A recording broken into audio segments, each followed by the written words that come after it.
Oh, you better have a good excuse. Yeah. We've loaded up our website with the stories, pics, video, podcast, commentary, and more. The kind of stuff you love. Hey, it takes a lot of time to post all this junk. And you'll love every bit of it. Very well. Or at least most of it. It appears that the website has become alive. Hit it now. It's on the internet. 1580thefanatic.com. Last summer, Arizona experienced record heat. Hottest summer in Arizona history. 145 days of 100-plus degrees, 53 days of over 110. Summer heat is starting sooner and it's lasting longer, and your power bills are more expensive every year. Take control of your power bills. Call Harmon Solar today. Harmon Solar is locally owned and operated. They use top-of-the-line equipment, and they're A-plus rated with the Better Business Bureau. Call Harmon Solar, 800-281-3189, or go to harmonsolar.com. Your favorite radio station. And now you're up to date on the news. Stand by for weather and traffic right after this. It wakes you up, starts your day, and keeps you informed as well as entertained. You guys are absolutely the best. How do you like to work here? At The Fanatic, we're looking for commissioned sales reps to knock on doors, set up appointments, and extol the benefits of advertising with your favorite radio station. Send your resume to jobs at 1580thefanatic.com. Hi, this is Bruce Jacobs from my friends and former employers at ProCopy. For over 20 years, ProCopy has provided Arizona companies with the best office equipment available from companies like Ricoh. More importantly, they provide outstanding service after the sale with a 96% retention ratio and award-winning technicians. 3 years ago, they joined the Flex Technologies Group, an Arizona-based nationwide group of companies that share ProCopy's commitment to excellence. So if you have branches anywhere in the United States or just here in Arizona, you can get great personalized service even during the current climate. We use them here at the Fanatic and Money Radio KFNN, and they never disappoint because they remain a local company. They give back to our community by supporting ASU and the Thunderbirds through the Phoenix Open. The ProCopy Foundations has raised hundreds of thousands of dollars. That makes doing business with ProCopy good for your business. Just give them a call at 602-PROCOPY. That's 602-776-2679. NASCAR Championship Weekend returns to Phoenix Raceway November 5th through the 7th. A wild season of unexpected will culminate in Phoenix with drivers putting it all on the line for their shot And earning the title of NASCAR Cup Series champion. featuring 4 championship races in 3 days. Don't miss your chance to witness history from atop the grandstands as the action goes 5 wide into the iconic dog leg. Or from up close with access to the fan-friendly infield experience. Get your tickets to see the NASCAR Championship in person. Go to phoenixraceway.com. Hurry, tickets won't last much longer. KQFN Tempe, also transmitting on K25CD Phoenix at 99.3 FM. And K2.4 Rolling Hills at 95.9 FM. All right, people, settle down. Because it's time. Time for what? Showtime. When does it start? Right now. 3, 2, 1. Let's get on with the show. Let's do it.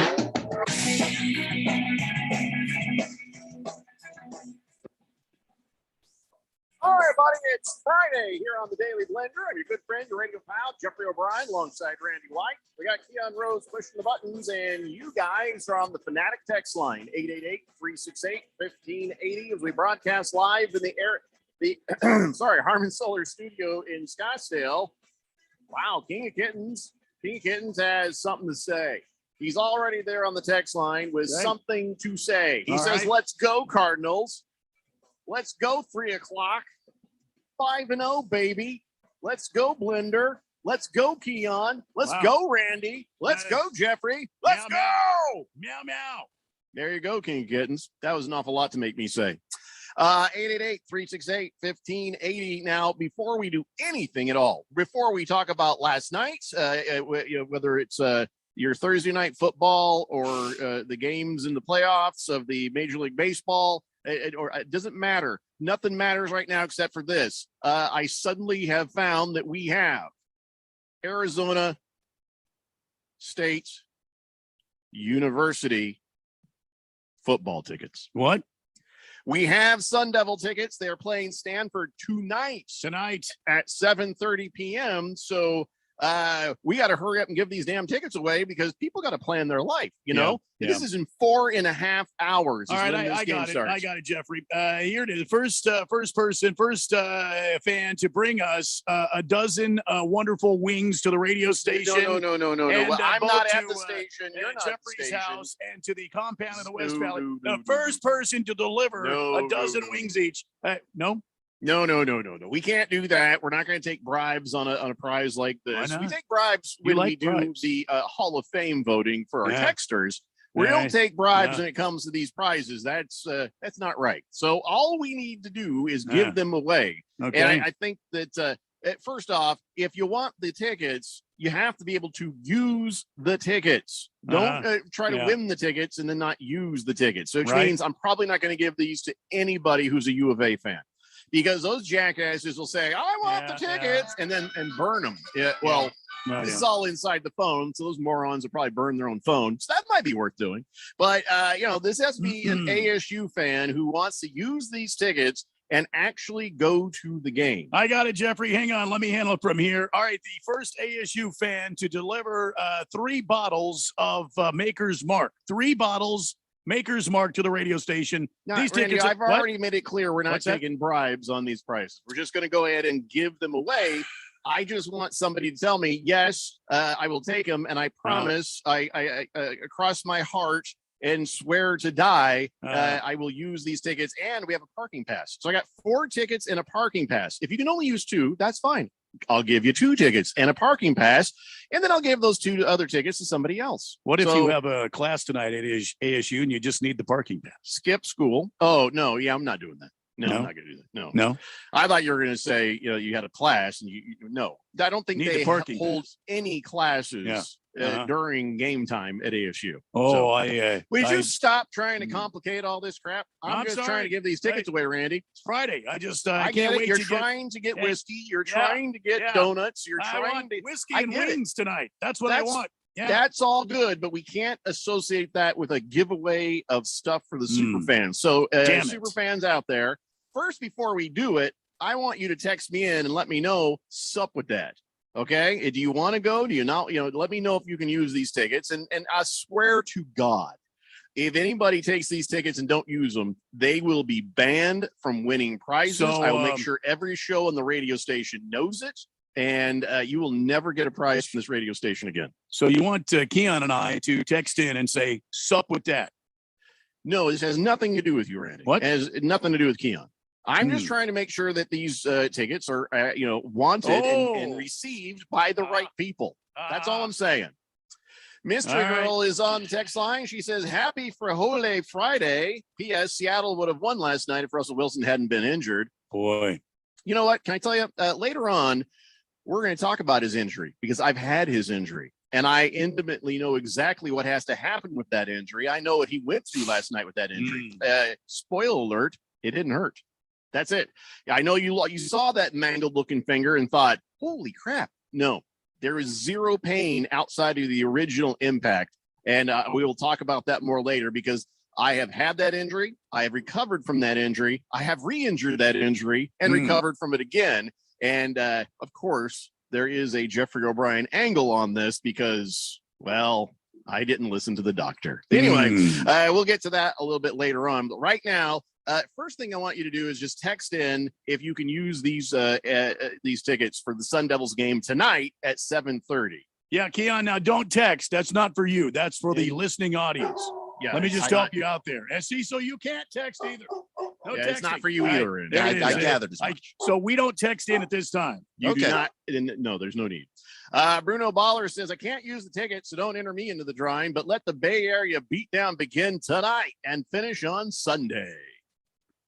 Wait, what? Well, they're playing Stanford. ASU is so. No, but is he saying that they're going to beat us down or we're going to beat them down? I assumed he meant that we're going to beat them down. Yeah. Could you clarify that? But I think he does mean to be an Arizona State University, supporter. So I just want clarification. I think he means the beatdown of the Bay Area. Yeah. Kyle G says, I understand it's a no for the tickets, but can I scalp the parking pass? I feel like I could make some money with that. No, the answer is no. Big Stanky 87 says, I would love to get one ticket. The hell are you going to do? Big Stanky, why only one? You don't have a friend? You don't have well, maybe you don't. I don't know. And Big Stanky 87 has never texted in. So he's a new texter here on the Daily Blender. I guess his nickname is Big Stanky 87. And I will put that in the system. So now we'll know who you are anytime you text in. Listen, we'll sort this all out, I am sure. But tonight, that's right, Stanford Cardinals come and play the Arizona State Sun Devils. It doesn't look good for Stanford, but it looks to be a fun game if you're an ASU fan. I really think it's going to be fun to watch. You get to see the offense kind of go off, and Big Stanky 87 says, I'm from Tennessee and I don't really know anyone I could get a date. Big Stanky, how long have you been here in the Phoenix area? Perhaps he just moved here. That is a brand new listener right there. Wow. That's a brand new person on the text line here on 158th. I mean, like newly minted. Big Stanky new. So give us the background on you there, Big Stanky. Hell, I might just call him Big Stanky without the 87. Oh, he's been here a year. Oh, so he's a big stanky procrastinator is what he is. All right. Well, whatever the case is, buddy, if there is one ticket left available, I'll send it your way, but I doubt that's going to happen. He says, yeah, I've been listening for a couple of months. Well, thank you for finally texting in and being a part of the Daily Blender. Bruno Baller says, I mean, the Phoenix area teams and ASU and the Cardinals will beat down the Bay Area teams, hence the Bay Area beatdown. That's not what I call. Did I call it that? I don't think that's what I called it. That's what Bruno Baller is calling it. Oh, okay. All right. He's saying in general, we are going to beat down the Bay Area. That's what he's saying. Now that I understand. I see. Okay. Good call. Good call on that. Yeah. Big Stanky is a smart guy from Tennessee, which, by the way, how often have I actually had to say that sentence? Not often. Today. But he says, I don't really text and drive. It should be, I don't text and drive. And I appreciate that about you, Big Stanky. And listen, we got a lot of people who listen that never text in, and that's cool too. Life does different things, and sometimes people are able to, sometimes they're not. I'd rather have you be a safe person actually listening out there than a dead guy having texted a couple times. I think that makes sense. I think that's fair. Yeah. Papa Mike says, beat down Cardinals over the Bay Area. Niners on Sunday. Beat down. King Kitten says, oh, yeah, and go Devils. Let's go. There you go. King Kittens is on a very let's go kind of mode right now. I appreciate that. It is Friday. A lot of positivity. So later on, we're going to have Keon Rose's college football dance party. We're also going to talk to Josh Applebaum and get our sports betting 101 as we continue our education as we get into the world of sports betting on apps and stuff like that now that it's legal here in Arizona. But let's look at the odds on tonight's ASU game. Right now, the over-under is 53. I kind of like the over because if this goes the way it kind of looks like it's going to go, and maybe Keon, you could help us out and tell us better, but I feel like Arizona State University is going to slap the Stanford Cardinals around so hard and fast, it's going to sound like a round of applause. You know what I mean? I think it's going to be a lot of offensive output from the Sun Devils tonight. I mean, that is over under 53. I feel like the over is safe. Whenever ASU has played bad teams, sure. Is it a little concerning that it takes them a little too long to get going? Yes, but once they get going, I mean, the route is on. They smell blood in the water and they just go for it. And the points start coming. And I actually was really encouraged by that UCLA game when they started putting the ball in the air a whole lot more, because that means that the points are going to come a whole lot faster. Well, I think they're trying to get past that slow start mentality, and in the last game, you see them actually making that effort. So against even a lesser team, they're going to be focused on that. They're going to be focused on trying to have a faster start. So that just gives them more room if they are successful to just run up the points and get you over the over. And they cut down on the penalties, which is going to help with that too, because I mean, a lot of earlier games in the season, they had drives that got them into the red zone and then a stupid penalty here or there. And the next thing you know, you're at the 40-yard line without an opportunity to score. Cutting down on those penalties is absolutely huge for them being able to score more points. Any chance this is a trap game? Any chance that ASU might have trouble with the Cardinals? Stanford Cardinals. Sorry, Randy. Yeah. And it's the Cardinal because it's a tree, because that's their mascot. It's a tree. It's just Cardinal. Yeah, singular. Oh man, these people are dumb. Yeah, absolutely. So, man, California's stupid. Look, the only problem that I could see coming from Stanford for ASU is the quarterback Tanner McKee. He actually is really good. He is surrounded by not a whole lot of talent though, and so I mean, if there's not a whole lot of help for Tanner, I just don't know what Stanford's supposed to do. Well, the spread is ASU minus 13.5. So really, I think we all know how to bet this one pretty effectively. Let's see. Fubar 1000, of course, has to be obnoxious. Howdy, Blender. ASU is going down. Of course. Hi, Keon. Hi. Last Optimist says, I'm looking forward to Sunday's game against the 40 Winers. Weather looks perfect for our first tailgate of the season, huh, Randy?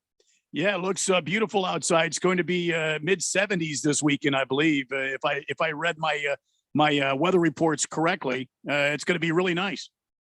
Big Stanky says 2 things. Loved your rant on ESPN not giving the Cards credit, Randy, and I'm trying to find a date for the second ticket. All right, Stanky, let us know. Miss Pringle says Stanford at ASU. Hell yeah, let's go, Brandon. Who the hell's Brandon? You talking about that quarterback? Is that what you're saying? Brandon? Who the hell's Brandon? Did he mean to text Jaden Daniels? But I'm not familiar with the brand. I don't know if there's a Brandon on the roster for the Sun Devils. What the hell? Yeah, King Kittens. That's I said that Stanford is stupid because their mascot is a tree and the cardinal is a color. I get that, and that's why they're dumb. Blessful Hayes says, "Hey Jeffrey, the Colts should sign Brian Hoyer." You know what? I'm just not. I don't want to talk to you right now, Blessful Hayes. I'm not. We're not talking about the Colts. My wife got on me because of my downtrodden Colts thing, and I said to her, "I said good news and bad news. Good news, I get to be in a good mood watching football on Sunday because the Colts don't play till Monday night." And I wish they weren't. Because she's like, why? Because I don't want people seeing my team like this right now, losing in prime time. She's like, you're a bad fan. I'm like, what? No, I'm not a bad fan. That is someone speaking from a place of luxury and privilege that you can watch the Cardinals in prime time and feel good about it. I never want to see Washington in prime time. I'm mad every single time they put them on prime time because then America gets to see how craptastic we are all the time. You got white privilege, not me and Keon. Wait, Cardinal privilege. you got football privilege. Okay. King Kitten says the Stanford tree mascot is one of the most original mascots of all time. Stupid is what it is. Have you really seen stupid. the actual physical mascot that they run down on the field? It's miserable looking. I don't know what to tell you. Yeah, Somebody send me a picture of that to the text line. Yeah, the mascot is a fictitious tree of some sorts that runs around wreaking havoc, has been in fights before with other mascots. I mean, full-on fights. I'm not talking about play fights. I'm talking about this tree is psychotic. Then their band is an absolute cluster. They have no uniforms. These people dress any which way they want. It's an absolute joke to the traditions of college football. Big Stanky says, hey, at least your Colts didn't lose to the Jets like my team did. Okay, A, not yet. B, I'm assuming your team is the Titans, right? Okay, well, you and I are rivals there, Big Stanky. Last Optimist says, let's go Brandon is code for F Joe Biden. That is a very specific code. How would I have ever known that? I guess that particular variant of the chant started when a reporter was trying to disguise what the fans were shouting during a post-race interview. Oh, okay. So, all right, whatever. F Joe Biden, I don't care. F Trump, I don't care. I don't care either way. You guys enjoy yourselves. I just don't understand how Brandon becomes that. Don't care. Anyway, where were we? Yes. Now I'm getting texts. Let's go, Brandon. Come on, guys. Let's not make this space right here about that. I mean, if you want to say horrible things about, we can do that about Aaron Rodgers if you like. We can say F brand. No, let's go. Aaron is like F Danica Patrick. I don't know how the code works. I don't know either. I don't follow it. I really don't. I think I'm just not going to get involved. All right. So tonight, 7:30, ASU taking on Stanford. And boy, are we going to feel stupid if they win. It's going to suck a lot. But they won't, right? They're not going to win. No, they ought to win, because you have to be dialed in, if for no other reason than you and Oregon, and by you I mean ASU, are the only two teams in the entire Pac-12 that can control their destiny to a college football playoff spot. Period. So here's a question for you. What is more likely to happen? Now, keep in mind, it's what is more likely to happen. Stanford beating ASU or the Wildcats beating UCLA? Ooh, that's tough. I know, right? Stanford beating ASU because there's actually like a chance there. U of A is not beating UCLA. UCLA feels like they're embarrassed, like they wasted an opportunity against ASU at home. They are going to take it out on the Wildcats. Yeah, the over-under on that game is 61, and the spread has UCLA minus 16. So it does not look good for the Wildcats, which just put that on a loop every week. Say the same thing, you know? It never looks good. Big Stanky says, just curious, is Randy White the one that played for the Cowboys? No. But Larry Fitzgerald has deemed Randy White here a Hall of Famer. Thank you. And a legend. So Ucla says, hi, Randy. Hi, Keon. Watch Big Stanky, radio pal. Likes to kill rival dogs. What? Oh, shut up, Ucla. King of Kitten says the mascot must come from an arts or gymnastics department or something like that. The mascot must start as a freshman, and the first year the mascot is not a tree. The first year the mascot starts as a leaf or an acorn or something like that.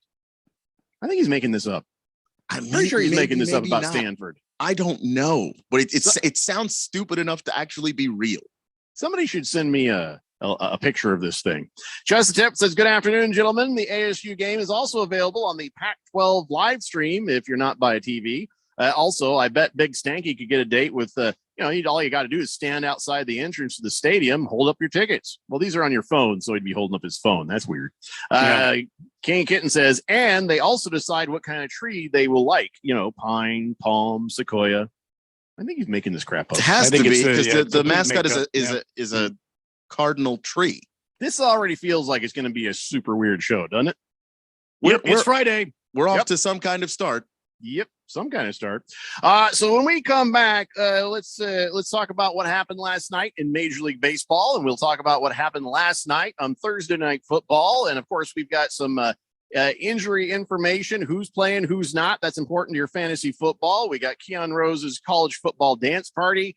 We also have Josh Applebaum teaching us gambling. We have all that stuff and more coming up here on the Daily Blender on 1580 The Fanatic. This is Brent Musburger's Action Update on 1580 and 99.3 The Fanatic. Simple Green is perfect for making your auto, RV, cycling, boating, and other sporting equipment look like new. SimpleGreen.com. 4 matchups of 2 top 25 teams on Saturday in college football. The biggest game of the weekend, number 3 Iowa hosting number 4 Penn State. Iowa, a 1.5-point favorite. This is expected to be a low-scoring game, over under at 41. Elsewhere, number 2 Georgia, a 15.5-point favorite at number 18 Auburn. Number 6 Oklahoma sitting as a 3-point favorite as they go to number 21 Texas, and number 17 Ole Miss. They are a favorite at home by 5.5 against number 13 Arkansas. For the latest odds all the time, visit vsin.com. I'm Matt Pauley. This has been your Action Update on The Fanatic. Did you get all the stimulus money for you and your family? Do you have children and didn't know you could receive monthly child tax credit payments? You can claim your monthly child tax credit payments and missing stimulus payments, even if you don't file a traditional tax return. Visit ssa.gov/EIP to learn how you can apply online. Get the money your family deserves. Visit ssa.gov/EIP. Produced at U.S. taxpayer expense. Sponsored by SSA. Is your prostate waking you up more often than your alarm clock? The fact is, the older you get, the more likely you'll have prostate problems, which can affect your everyday life. That's where Prostate Complete by Real Health comes in. Prostate Complete is the result of 20 years of experience as a leader in men's health. The powerful formula in Prostate Complete supports natural prostate function and reduced urinary urges for a better quality of life. Available at Walmart. Visit prostateoneperday.com for special offers. These statements have not been evaluated by the FDA. This product is not intended to diagnose, treat, cure, or prevent any disease. Liberty Mutual Insurance Company customizes your home insurance so you only pay for what you need. Well, as the world's blandest man, the idea of insurance made for me is almost riveting. Big fan of beige? I find other neutrals too unpredictable. That's cool. Liberty Mutual's just here to protect your home with customized insurance. And here we've got my doorstop collection. Only pay for what you need at libertymutual.com. Liberty, liberty, liberty, liberty.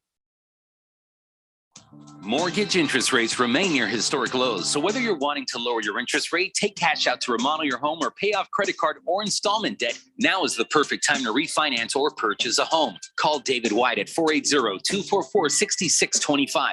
480-244-6625 to review your mortgage options and to take advantage of David's 32 years of industry experience, incredible customer service, and competitive interest rates. We shop the market for the best interest rates so you don't have to. So call David at 480-244-6625. That's 480-244-6625. Call David now to discuss your mortgage options and before interest rates go up at 480-244-6625.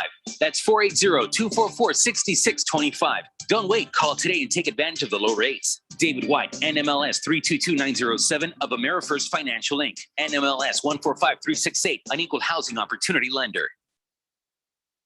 Get your college game on. Get ready for the fight songs. Get ready for the traditions. Get ready for the rivalries. It's college football. He's gone. There he goes. Through the line. He'll take it to the house, 90 yards. And we've got the games you want to hear. Wide open, and the tight end will waltz to the end zone. College football lives on 1580 and 99.3. The Fanatic, Arizona's new home for sports.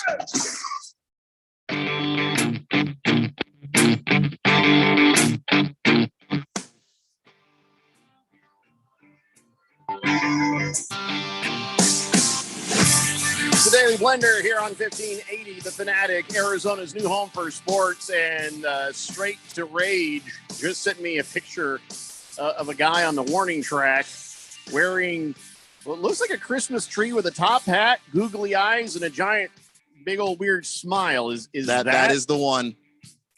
Oh, this game is in the bag tonight. That is the one. Wow. That is sad. That is very, very sad right there. This is supposed to be an institution of higher learning. Like if you go to Stanford, you can get hired anywhere you want to go. If you graduate from there, how is that possible? Sometimes smart people can't get out of their own way when it comes to just everyday things. You know, Sparky can just go ahead and stay home tonight. He won't be needed. Let him take a rest because this jackass thing running around the stadium, that's okay. Your season's already done. What I was surprised about is they're 3-1, 3-2. How is Stanford? They just haven't played anybody real yet, right? Stanford has just had an easy go to be even that well into their, that and they got that win over Oregon. They shocked them. So that's a team. Yeah. They beat Oregon. They've also scored in 2 games. They scored more than 80 points. This team has the potential of beating ASU. ASU better not overlook the Oregon trees. So basically, this weird tree mascot is to distract you and like a hypnotic thing, and then suddenly, next thing you know, you've lost to these idiots. Yep. Right. Yep. That in one of the games where they did score 40 points, it was Vanderbilt football. So okay. Well, still, which is barely football. Stanford Cardinal is 3-2, but they are 2-1 in conference play. I don't know what to tell you. I still feel pretty good about our chances tonight, but I don't see Herm Edwards as the kind of coach who looks past any team. And I don't think that ASU, they got that moment of humility where they got bumped out of the poll, then they had to win the next game and surprisingly got them back into the poll. So I think that they're wanting a playoff game. They're wanting to get somewhere with this season. They're not going to sleep on anybody. They're going to do what you're supposed to do, and that is put your foot on the throat of your opponent and not let up till the final whistle whistles. So I think we'll be okay, right, Randy? Yeah, I mean, we should. By all accounts, this ASU team should be a juggernaut against Stanford, but you can't rule out the Stanford head coach. I really like what he does. I like the way he's a very even keel guy. He doesn't get too worked up over anything. He doesn't get too low. He doesn't get too high. And I think this team kind of feeds off of that real stability from him. And I think this team poses a threat. And by the way, they're in the Pac-12. So I think ASU needs to come out and not be sloppy in any way, shape, or form, play a clean game, and they should be able to handle this without any problems. But again, you got to play all 4 quarters. Take it serious, guys. Take it serious. King Kittens says, I'm getting on the road. Get out of my way. Okay, well, King Kittens, you need to tell us either your route so we can warn people, or just tell us what your car looks like so we can let people know. It's a service we do specifically for King of Kittens. Whenever he's on his way somewhere, we'll help clear traffic for him. We've had pretty good success doing that for him. Blissful Hayes says, I'd like to suggest shut up. I'm not reading any Colts quarterback text. I'm just not going to do it. Not in the mood for your nonsense, Blissful Hayes. Fairweather Dan says, maybe Big Stanky might have more friends if he wasn't so stanky. Why are you so stanky, Big Stanky? Well, it could be. Yeah. I like that nickname. I honestly, correct. Hey, Big Stanky, are you stanky? I mean, maybe that is an issue. Thunder Snow says, Jeffrey, what's more likely to happen? The favored 8.5 Cardinals go 5-0, or the shorthanded decimated 49ers win by 20? I've been a Cardinals fan long enough to know the answer to this one. So Thunder Snow's worried about the 49ers, I think is what he's saying.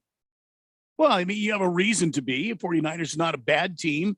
They aren't the toughest division in football, in my humble opinion, which is the NFC West. But I mean, look, this is a sort of reinvigorated, revamped Cardinals team that have been putting up numbers, 30-plus points in all 4 of their games previous to this weekend. I would have no reason as to think that they're not going to put up another 30 points, and they're going to be very difficult to defend.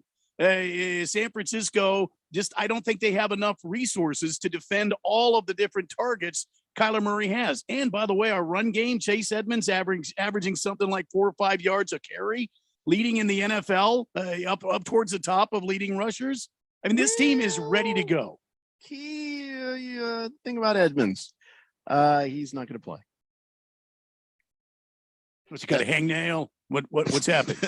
We'll talk about it a little bit later. He's got that quote unquote turf toe. What's happening here? Last I saw, it was looking doubtful, but we'll talk about that later. And of course, we'll double check and make sure we have all the current information on the injuries and ins and outs and stuff. Foobar 1000 says, pump the brakes there, Jeffrey. Arizona has a very good chance of beating UCLA. It's the same probability of the cheerleading squad beating them, but still, get off my dress. All right, Foobar. Blissful Hayes says, what are the Vegas odds when the Dallas Cowboy play the Utah Jazz? Oh, my God. He will never let that go, will he? Big Stanky says, no, I'm not Stanky. It's just a catchy name. Good for you, Big Stanky. And he says, and by the way, Friday night college games are kind of tough at times. You know, people got to get home from work. They got to deal with stuff, and they get out there to get to it. So sometimes it makes it a little harder. He asked, what does Keon think of the Gruden news, which came from the Washington football team? Not thrilled about it.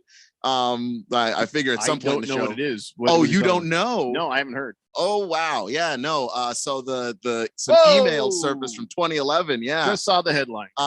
Yeah, John Gruden said some things about DeMaurice Smith, the head of the NFLPA. They were very racist. Just no getting around that. And, oh boy, yeah. What do I think about it? I'm very disappointed in John Gruden. What? I'm reading it now, and I'm dumbfounded that I'm also dumbfounded it took 10 years for that thing to come to light, that email. Nobody would have found it if they didn't raid the Washington football team for drug stuff. And then they started going through all the emails. That's where they found it. Wow. Okay, so that's Well, that's bad. So what happens now? I mean, is he? What? I don't know what happens now. Is it John Gruden or is it Jay Gruden? It is John Gruden. Wow. J-O-N. When he first said Gruden, I thought you meant Jay. Because he coached there. Yeah. That's why. Unfortunately. Somebody said, "Who is this that's saying this?" I'm not commenting or saying anything else about this story till I get a chance to read it more fully. But that ain't good. That is the opposite of good. That is bad. That is bad. How is he going to face his own team after this? You know what I'm saying? I have no idea. Wow. Urban Meyer is just looked up at the stars and went, "Thank you, God." Thank you, God. It's because Tim Tebow started praying for him. I think that helped him out. Yeah, I don't know, man. John Gruden got to go. I am flabbergasted by this. So, that broke just before showtime. So I didn't have that in front of me. Yeah, and I haven't even fully read it either. I glanced at a story before I left the house, and then Chief let me know when I came in. I walked through the door. He's like, "Hey, did you hear about John Gruden?" So we talked about that a little bit. Yeah, it's a stunner of a story. My goodness. Big Stanky says they might fire him, probably going to suspend him. Let's see then. What? Okay, why suspend? If you're going to do anything, just fire him. If we're going to be done with him, and if it turns out that is the true heart of the man, that he's a racist piece of crap. Now, I'm saying that having not read this thing, I try to be reasonable. I try to be fair before I have any kind of an opinion on something like that, because this is a very serious thing. When you put that racist tag on somebody, you better be right. But that said, what would be the purpose of suspending other than we need to investigate this and then see what we're going to do about your sorry ass? Well, the purpose of suspending is we want everyone to know that we acknowledge that you did wrong, but cough, cough, we don't really want to fire you. They have to. I mean, if this is there's no. I need to read more. I need to read more before I say more. I don't think it's right of me to comment on this, but I don't know how you survived that one. Oh yeah, wow, filthy racist. Let's see. Lost Toby says $25 to the charity of your choice on the Niners. Who are you talking to, Lost Toby? Navy Devil says, "Go Devils! Screw you, Arizona." Well, they're not playing each other, but I like your thinking. Big Stanky, thank you for that heads up. Just the Tip says, if the 49ers play Trey Lance at quarterback, I think the Cardinals defense is going to feast. But the last thing I heard before we went to air is it will not be Jimmy Garoppolo. It will be Trey Lance playing that game on Sunday, unless somebody has seen something else. I've been hearing Trey Lance for the last 24 hours, so I'm assuming that. And it makes sense because if you play injured Jimmy Garoppolo, you have zero chance of beating the Cardinals. Yeah, he says the Cards defense practices against a guy who does everything Trey Lance does, but a metric schloed better. So, all right. Well, then I kind of like your Cardinals' chances with this news there, Randy. I mean, I liked it before. I mean, like you said, an injured Garoppolo is always a failure. And Trey Lance, this rookie, it doesn't look good for him either, does it, buddy? No, it really doesn't. But as I said yesterday, I have all positive thoughts going into this weekend here at the Silver Nest. It will be the end of the gold rush. Prison Wallet says, can you imagine if you put $10 on John Gruden to be the next coach fired? Because the odds against that were pretty damn high. Now somebody's making money. Actually, it should be medium, I think, because that team is floundered, but you always knew that the creepy old man had his back, even if he was, not winning, baby. So, boy, I bet those odds were pretty good. Bad. Well, good for you if you bet it. That's what I'm trying to say. Senior Wake and Bake says, hey, fellas. Yep, that's right. Cards fan, big loss coming for you. And you Garden Gnome quarterback, Randy, go Niners, he says. Who said that? Senior Wake and Bake. Who else? Yeah. Bat Flipper says, Big Stanky, since you're single, you should be Hank Panky. Why you guys? He's Big Stanky. This is the first time we've had a new texter just kind of walk in and go, got my nickname. It's awesome. Yeah, absolutely ready to go. It didn't take him 3 or 4 weeks to eventually get a nickname. Right? It was right there. Yeah. He came prepared. Hefty Lefty says, hey, Keon, have you watched the new NBA video about the 75th anniversary season? It's pretty awesome. Well, I think Randy and I probably watched it too. Why are you only asking Keon? I haven't seen it yet, actually. He says gives the same type of feeling as the NFL 100 banquet commercial. Definitely worth the 2.5-minute watch. Okay, I'll check it out. Keon only. Randy, you and I are not allowed to watch it because for whatever reason. I don't know. I think you guys should watch it too, so that I don't just no, too late now. Well, what do you mean too late? I wasn't the one that decided it. No, it's okay. Sorry, we don't have to watch it. Okay. Yeah, I'm fine. Let us know, I guess. King Kitten says, how can we blame everything on Keon? Well, because he's a fan of the Washington football team. He says, just kidding. This sounds very bad. And yes, Urban Meyer is thanking the stars. I don't know how you're connecting these two things, King of Kittens. Lost Toby says, all right, any takers? Oh, so he's putting it out there, $25 to charity on the Niners. If one of us says $25 to charity on the Cardinals. Who is saying this? Lost Toby. Any one of us could do it. You know what? I'll do it. You have the betting luck there, Jeffrey, where people bet you and it's never ends well for them. No. I'll take that action, Lost Toby. Arizona Sports Angels. Either I'm putting $25 of my money in or you're putting $25 of your money in. And Randy, I'm taking your Arizona Cardinals to win.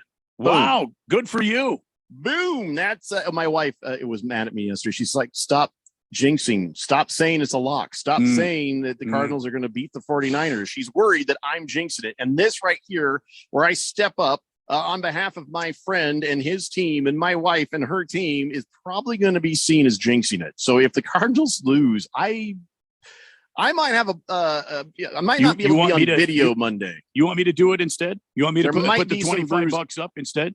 I'm not even kidding. I think I just heard my wife hear this after the 7-second delay in the house and wail. No. So, I'll but I offered, Randy. I offered. So I got this. All right, Lost Toby. I got this. Scratch Me Because says, when are you posting the betting lines on tonight's high school football games? It's going to be about the 10th of never. Big Stanky says, just announced Russell Wilson is going to have surgery on his finger. Well, there's only one reason they do that, and that's to get him back faster. I'll explain why when we come back. Let's talk about last night's Thursday night football game, but we still have a lot of Major League Baseball stuff to talk about. Oh, my gosh. We got schloads of stuff. Come on back, kids. It's the Daily Blender here on 1580, The Fanatic. Everybody, Mark Asher, about to tell you about my friends at Valley Medical Weight Loss. I love this company. I've used them. I have friends that have used them. A ton of weight has been lost in a quick amount of time and the right way. That's the important part. Look, they have 3 Valley locations, Tempe, Glendale, and Phoenix. So one is close to you, and they've been doing this for well over a decade. And right now you can get your first week, $31.95, absolutely free. Just mention Money Radio or mention The Fanatic, and it is on them. 602-441-3305 or valleymedicalweightloss.com. Contractors, are you missing out on jobs due to lack of bonding? When your current bonding holds you back, call Arizona's #1 bond managers at Constructors Bonding. They have the market relationships and expertise to take you where you want to go. Serving all types of contractors of any size, licensed in all states. When you need better bonding, call Dave McKee at Constructors Bonding, 602-432-5929, or visit CBIalliance.com. Your home has gone way up in value, but have you taken advantage of it? This is Rob Canier with a phenomenal opportunity to tap into some of your home equity, earning tax-free income and eliminating your mortgage payment while staying in your home as long as you want. With home prices leveling off, don't wait to learn more about the new reverse mortgage. This is a safe and proven money-saving and tax-free income opportunity for homeowners age 62 and older. Call me, Reverse Rob, and learn more today at 602-REVERSE. That's 602-738-3773, or download my app by searching Retire Right with Reverse Rob. Hi, this is Bruce Jacobs from my friends and former employers at ProCopy. For over 20 years, ProCopy has provided Arizona companies with the best office equipment available from companies like Ricoh. More importantly, they provide outstanding service after the sale with a 96% retention ratio and award-winning technicians. 3 years ago, they joined the Flex Technologies Group, an Arizona-based nationwide group of companies that share ProCopy's commitment to excellence. So if you have branches anywhere in the United States or just here here in Arizona. You can get great personalized service even during the current climate. We use them here at the Fanatic and Money Radio KFNN, and they never disappoint because they remain a local company. They give back to our community by supporting ASU and the Thunderbirds through the Phoenix Open. The ProCopy Foundations has raised hundreds of thousands of dollars. That makes doing business with ProCopy good for your business. Just give them a call at 602-PRO-COPY. That's 602-776-2679. Being in the Army National Guard is about more than serving your country. It's about being there for your community when your neighbors need you most. The Army National Guard makes college affordable, and serving part-time can help you graduate debt-free. Do you want to stay close to friends and family? The Guard allows you to serve close to home. Serving part-time in the Army National Guard lets you have the life you want. Learn more by visiting nationalguard.com. Sponsored by the Arizona Army National Guard, aired by the Arizona Broadcasters Association and this station. Some people can't handle sports around the clock. If they only knew what they were missing. 1580 and 99.3 The Fanatic. And always on at 1580thefanatic.com.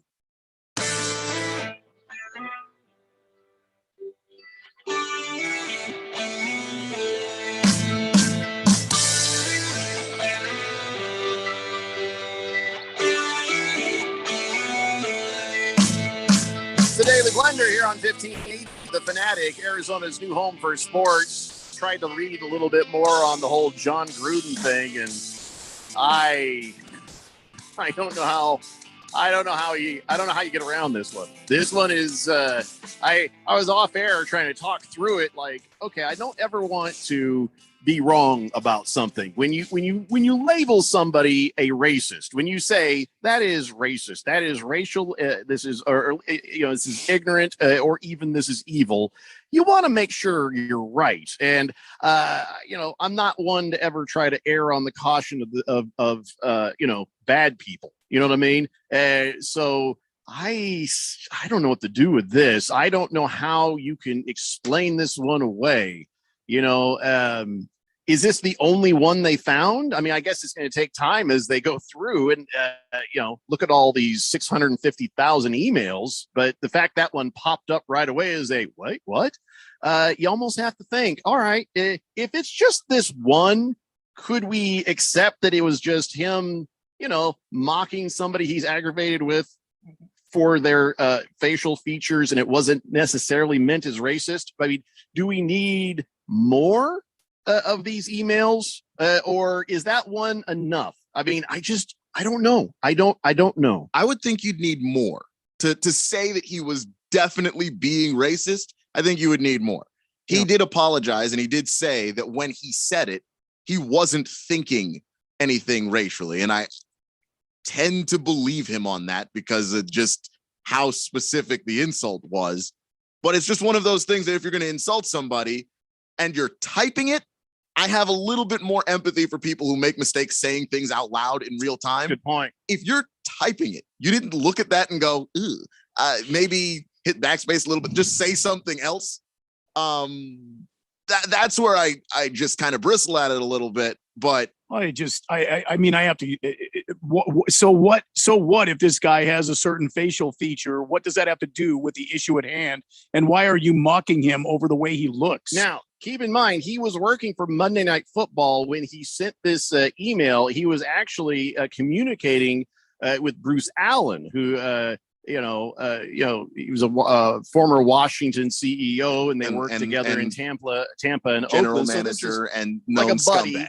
But yeah, that's another damn good point. Golly, I don't want to ever just suddenly scream cancel and racist, but this is a hard one to come back from, man. And generally where you see that little bit of smoke, there's going to be some more fire. And John Gruden, if there's going to be more, well, I guess we'll see. We'll see. I mean, if it's that one comment in 650,000 emails, I mean, it's not his 650,000 emails, and that might be one of the few emails he sent back and forth to his buddy. I don't know. This is it's not just because I don't care about John Gruden personally. I'm not trying to stick up for him, defend him, stop him. You know what I mean? But yeah, I don't know. It's just one of those, like, what the hell were you thinking? Slash, at what point in sending that email, when did you not think this is a bad idea? Because sometimes you say things and you're like, you know what, this is awful. Or you're making jokes with your friends, through text or whatever. And you go, if someone ever read this would be terrible. And then realize you work for freaking Monday Night Football. Wow. Yeah. Blissful Hayes says, why is this Gruden story just now being released when he wrote the email in 2011? Because right now there's an investigation into the Washington football team. One of their personal trainers is under investigation for prescription drug abuse.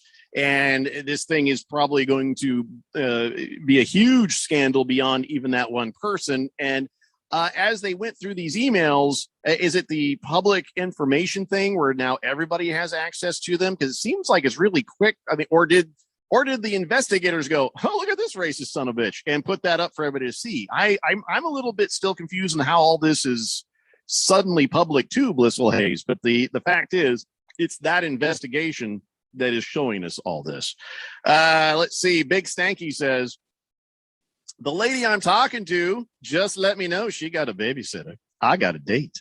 You know what? I'm just going to do this. Big Stanky, text me your email address, your real name, and your phone number, and I'm going to give you a pair of tickets plus the parking pass. You are going to the ASU game tonight, 7:30. As long as you promise me you can use those tickets, they are yours, my friend. So get me that information there, and I'll get it all sorted out here in the next 15 minutes. You should get an email. And remember, your phone is your ticket when I send this stuff to you, and also your parking pass. How about that? So there you go, Big Stanky. He says, I promise you, I won't let you down, Jeffrey O'Brien.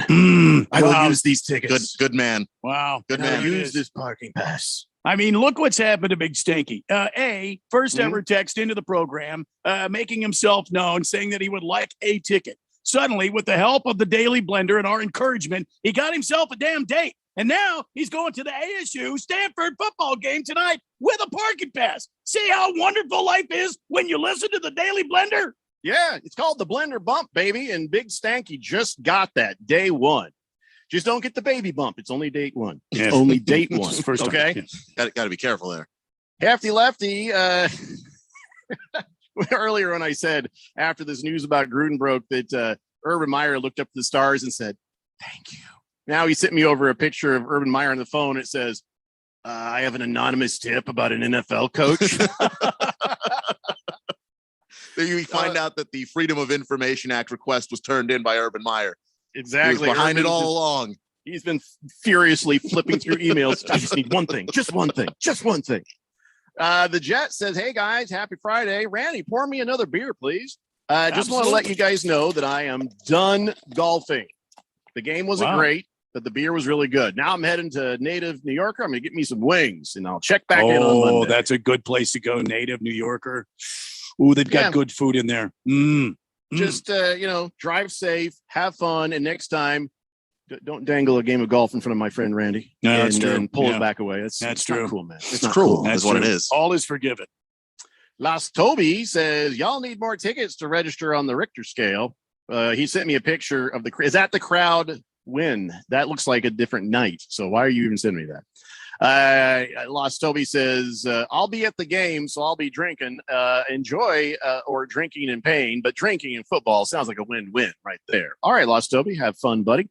So now that I've given these first two tickets in the parking pass to our new texter, Big Stanky, that means I've got another pair of tickets. So if anybody wants to go to the game, let me know. We're just going to do this over text. Oh, now Fed Fan's not happy.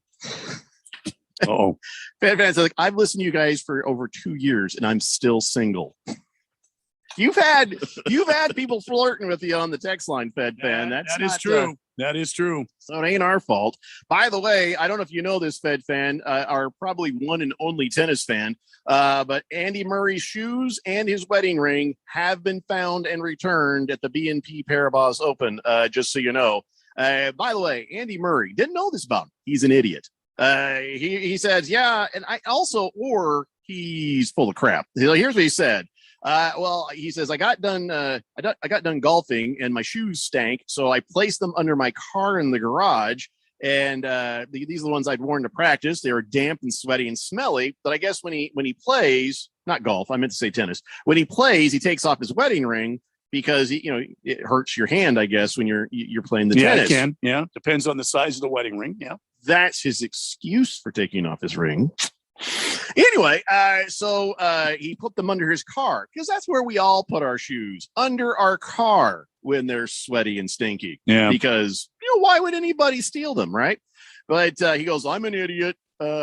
Needless to say, I'm in the bad books at home, but I'll try to find it. But he did find it. I guess his wife, Kim Sears, is going to, I guess, forgive him. That does sound a little bit hinky, doesn't it? Yeah. Why don't you just put it in the car? You've tied your wedding ring to the shoestrings of your shoe, and then you put them under your car because they stank. Who does that? Put them in your trunk. Who does that? Apparently, this guy does. If you put it in your trunk and it stinks, you get a little Febreze, spray it in there, you're good again. What are we doing? Hey, Fed fan, is Andy Murray an idiot? Because he seems like an idiot to us. We just don't know. And this is the first time I've ever heard of him. Was I supposed to have heard of him? I mean, he's not one of the top guys in the game. Have you heard of him? Be honest. Be honest. I don't have. Don't kiss up. I'm not kissing up. My brother plays tennis, so I follow a little. Oh, okay. Yeah, my brother played tennis in high school, so I ended up, because he played in high school. Andy Murray is a pro tennis player. He's a big tennis fan actively, so I watch when it's on with him. Yeah. All right. Well, I guess there's two now tennis fans. Do your brother listen to the show? Not really. Okay, so we still only have one tennis fan listening to the show. Seriously. King of Kitten says, hey, Fed fan, how's it going? See, you're getting flirted with right now, Fed fan. You're getting the blender bump. It's not our fault you refuse to acknowledge it. Educated sports dude says, hey, I want those tickets to that ASU game tonight. Okay, I'm going to put you over here to the side. And let's see here. Fed fan says, yeah, I've been watching tennis all day. And I heard that earlier. He has 4 kids. His wife adores him. He'll be fine. He's not an idiot. And he used to be one of the top players. Yeah. If he really loves his wife and he can't wear a wedding ring when he plays, you know what he needs to do. You get that finger tattooed. Oh, is that what it is? It hurts if you tattoo it. Let me see yours. Well, no, I'm actually wearing. Okay. All right. I know. I've gotten fat, so it doesn't come off. But if that was the deal, I'd get it tattooed. I love my wife. Well, also you could also wear one of the the rubber athletic ones that a lot of guys will wear. Sure. Just so that you can continue to play the sport, but you don't have to take it off.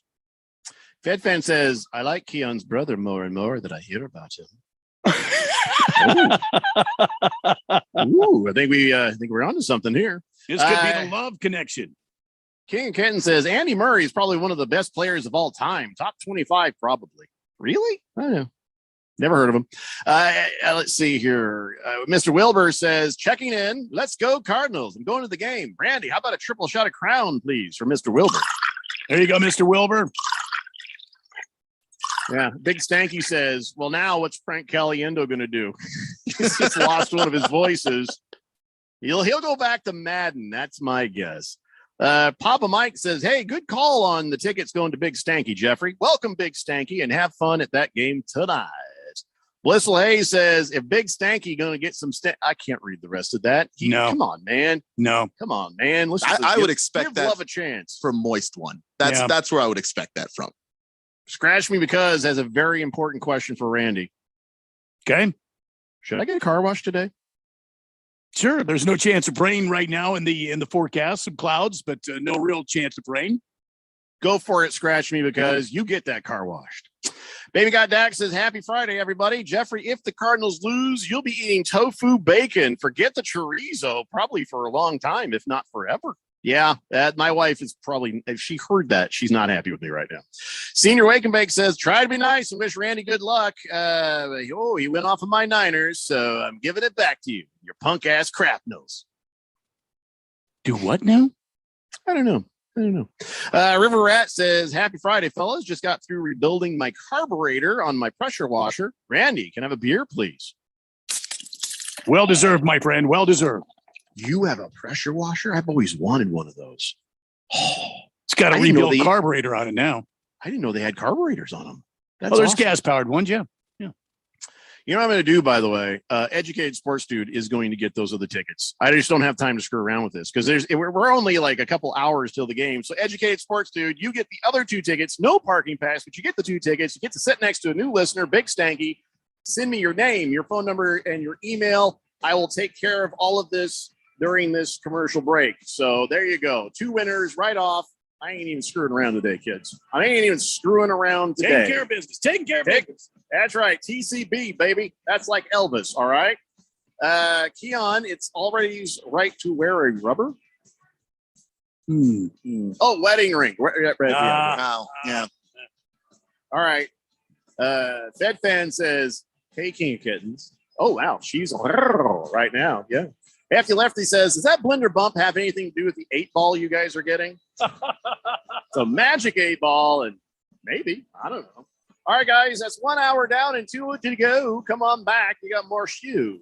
I rhymed it. It's the Daily Blender here on 1580, The Fanatic. Contractors need bonds, and the professionals at Constructors Bonding have been Arizona's leading surety management team for 40 years. We don't just deliver bonds, we make your bonding better. As the #1 producer with 14 markets, Constructors Bonding has the relationships and expertise to get you better capacity, better rates, and better terms. For better bonding, call Dave McKee at Constructors Bonding at 602-432-5929. That's 602-432-5929. Or visit cbialliance.com.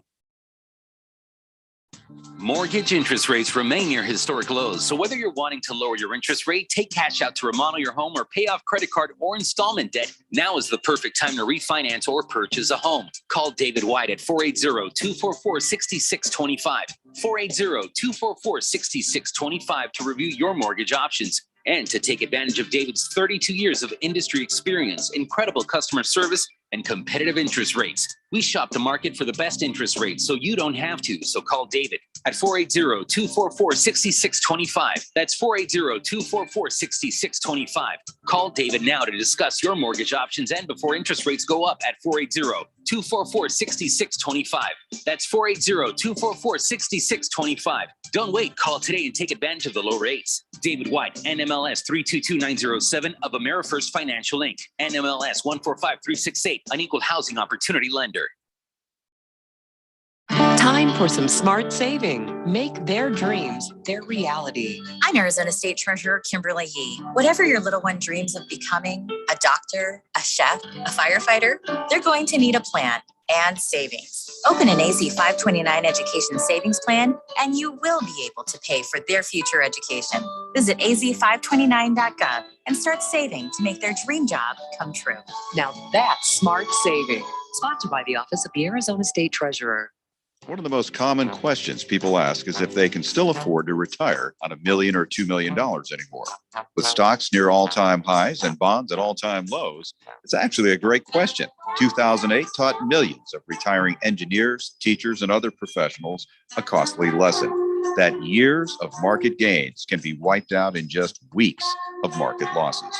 Not a problem if you're 30 years old with a few decades to make it back, but not if you are in retirement or almost there. I like to follow the 30-50-70 rule. The closer you are to 50 or 70, then at least 30 to 50% of your money should be kept safe at all times, like in an uncapped, principal secure, next generation annuity. Come and see why. Call leading annuity authority Steve Jurich now at 480-902-3333. Guarantees rely on the financial strength of the insurer, so compare with Steve. Call 480-902-3333 and visit iqannuity.com. KQFN Tempe. Also transmitting on K25CD Phoenix at 99.3 FM. And K240U Mountain Hills at 95.9 FM.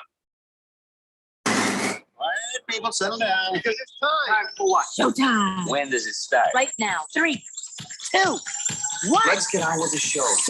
Let's do it.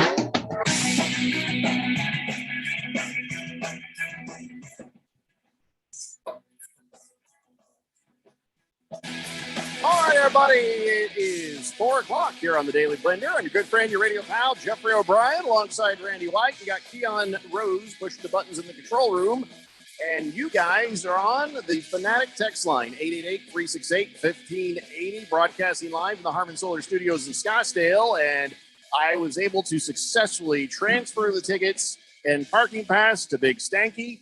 The other pair of tickets over to Educated Sports Dude. So, guys, check those emails and check them again until you see it. If you don't see it, check your spam. I would imagine you'll be getting notified if you have not already been so. So, congratulations. Go enjoy the game. Take pictures and have fun. Let us see all the fun you have out there. It's going to be, if it all goes like we think it's going to go, it's going to be a hell of a lot of fun.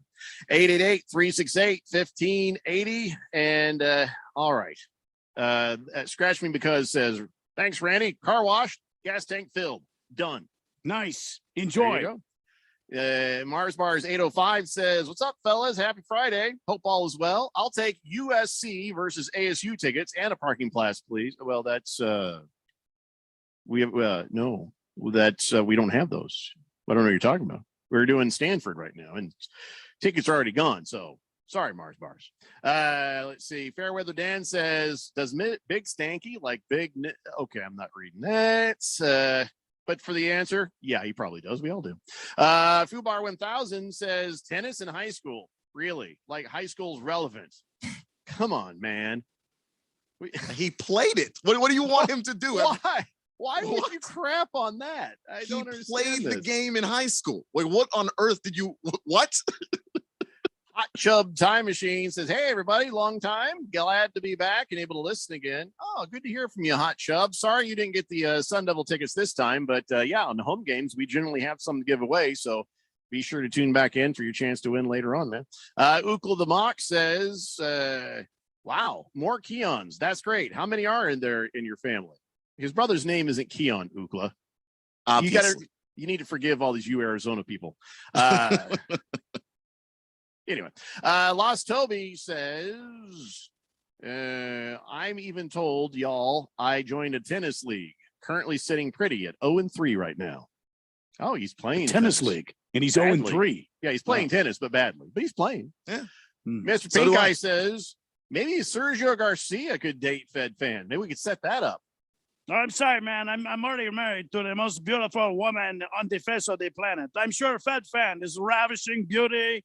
With all of the grace and all of the great looks and all of the wonderful attributes and everything. But I have found my partner, and she will forever be my partner, riding alongside with me and all of my little Sergios into my car as I go from golf course to golf course. There you go. So, yeah, that love connection is not to be made. Kiss the Cook says, hey, happy birthday to my youngest 12-year-old Roman. And, of course, happy birthday to Coach Monty Williams, who I believe just turned 50 today. He says, I'm heading downtown for dinner, and I'm going to go to that Suns practice. Happy Friday, Fourth Dimension. Happy Friday to you. Yeah. Happy birthday, Roman. Your dad is a legendary texter here on the Daily Blender. Happy birthday. Dog named Boo says, I haven't taken my wedding ring off for over 40 years. Married my high school sweetheart, captain of the football team, marries the homecoming queen. He's high schooler sweetheart. Or I could have read that sweetheart. But congratulate 40 years. Holy moly. Good for you. Yeah, congratulations, man. So Just a Tip says, can't remember the last time a new caller swept in and won tickets and got a date and a parking pass. That's pretty good. Well done, Big Stanky. Yeah, you're right. This is, every now and then, that's what I like to do. I just like to throw things on her head and just do what I want. Like all the times I've just suddenly made somebody a Hall of Fame texter. You know, it really aggravate everyone listening right now, Randy. If Big Stanky became a Hall of Famer, if I suddenly said Big Stanky, oh, there are so many Hall of Fame wannabes out there. I would be murdered. That would be the end of it. I wouldn't survive the weekend. He started his career so great. We're just gonna skip straight to the end. Yeah. Yeah, Montel Williams. It's not Montel Williams. It's Monty Williams. Shut up. I'm not doing it. Those ladies are getting on my nerves today. I'm not going to lie. 888-368-1580. Okay, so let's very quickly talk about where we're at with Major League Baseball playoff games. The Houston Astros, of course, last night blanked the White Sox. Right now, they were playing last time I looked. What's the current score? there? Astros, White Sox. Well, I think the game is over. I Okay. think I was just watching a part of that before we came on the air. I was watching the Atlanta Milwaukee game. But it just 9-4 Astros. 9-4 was that final? Yep. Yeah, okay. So now it doesn't look good for the White Sox. Houston is up, and if they win one more, they're on their way, I believe, back to Chicago for Game 3. If Houston does that, they'll sweep them away and get ready for the ALCS. By the way, thank you, Max Headroom. The Brewers are up 2-0 over the Braves right now. You know, I have no control over this thing. I'm not blaming you. All right. So last night, yes, like I said, the Astros blanked the White Sox, and then the Rays beat the Red Sox in the same fashion. I mean, that was a kind of a weird game. Nelson Cruz hit a home run, a roof home run. Explain to everybody what a roof home run is. It's a weird thing that happens over at Tropicana Field there. Well, in Tropicana Field, the roof, first of all, it's a very precarious place to play baseball because the roof is painted all white. And so a lot of times players will lose the ball. But there's also a lot of fixtures that hang underneath the roof. And if you get a ball high enough and you hits the roof, then it's automatically a dead ball. You can either play it as a ground rule double, or if it's far enough, out there, and it looks like in the umpire's opinion that would have been a home run anyway. They'll just call that a ground rule home run. Yeah. All right. So shouldn't they have some sort of a designation marking across that roof that's like, okay, if it happens here, it's the grounded double. Well, whatever. If it happens there, now it's a home run. I think there is a place that it's not marked, but I think there is a place. If it hits these standards, then it's automatically going to be a home run. There's no way that would have fallen into the field of play. So I think as far as the ground rules go, it is a known fact that if you hit these speakers or bracings or light standards or whatever it is out there, it's automatically a home run. All right. So that's a weird thing, Isn't that a weird thing? Why isn't the whole stadium? Shouldn't the roof be higher? Well, you would think so, but these guys get faster and stronger every year, so that's probably, it's probably not going to happen. Plus, they've been in that stadium for 20 some odd years. They don't generate enough people to come into that stadium to justify them getting a new stadium. I don't think the people in Tampa Bay want to give them a new stadium. So. Yeah. All right. So there you go. That's at least the basics of what's happening in the Major League Baseball playoffs. And hopefully we get some better baseball because shutout after shutout or stomp after stomp ain't going to be a whole lot of fun. It doesn't seem like a good game to me. The Fed fan says, I'd be angry if you did that, Jeffrey, and I'm in the Hall of Fame. Those poor texters have been waiting. They'd probably string you up, buddy. Lost Toby says, it is marked. It's only a home run if it hits the C ring. Okay, so I guess C ring. Okay, all right, like a metal. Always. Okay, is that somebody telling me about the C ring? No. Oh. Thundar Santa Barbarian says, I didn't realize weight loss program you guys were talking about involved so much pineapple, Randy. Yeah, see, we don't need your help, Thundar. I already took care of it. Fighting Wampus says, happy Friday, guys. Have you talked about that crazy punt in the game last night? That was one of the weirdest things I've ever seen. Yeah. First, before we get to the game, we are going to talk about last night's game, and what a shame Ralph's not here to go over it with us, huh? Anyway, it's time now, though, ladies and gentlemen, for the Jeffrey O'Brien Lock of the Day. That's Lock right. of the Day. Lock of the Day. I'm going to give you the lock of the day. Now that we are, Arizona sports betting station, I want to make sure that every day I give you one thing you can count on. This is a lock. Are you ready? Jeffrey O'Brien's Lock of the Day. Lock of the Day. All right. So here is Jeffrey O'Brien Lock of the Day. Lock of the Day.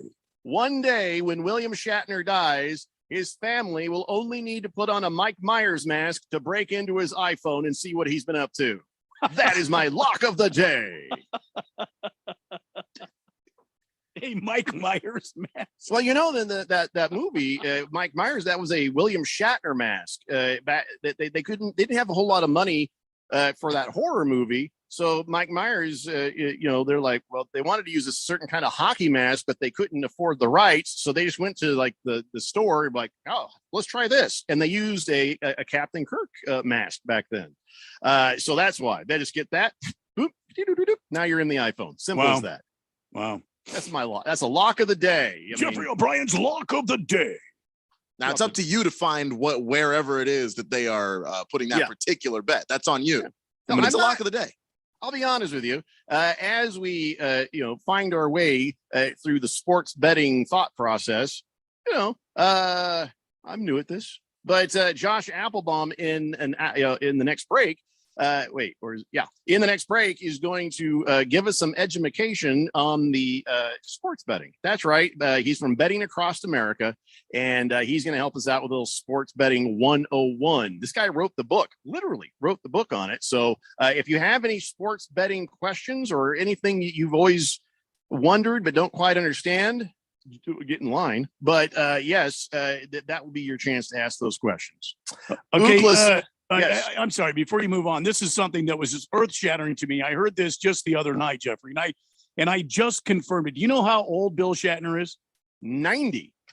Exactly. He's 90. Did you also know that he is a born Canadian? I've tried to look past that. Yeah, I've tried to look past He's that. 90 years old. I would never be able to tell that. Yeah, he looks damn good for 90, doesn't he? Yeah.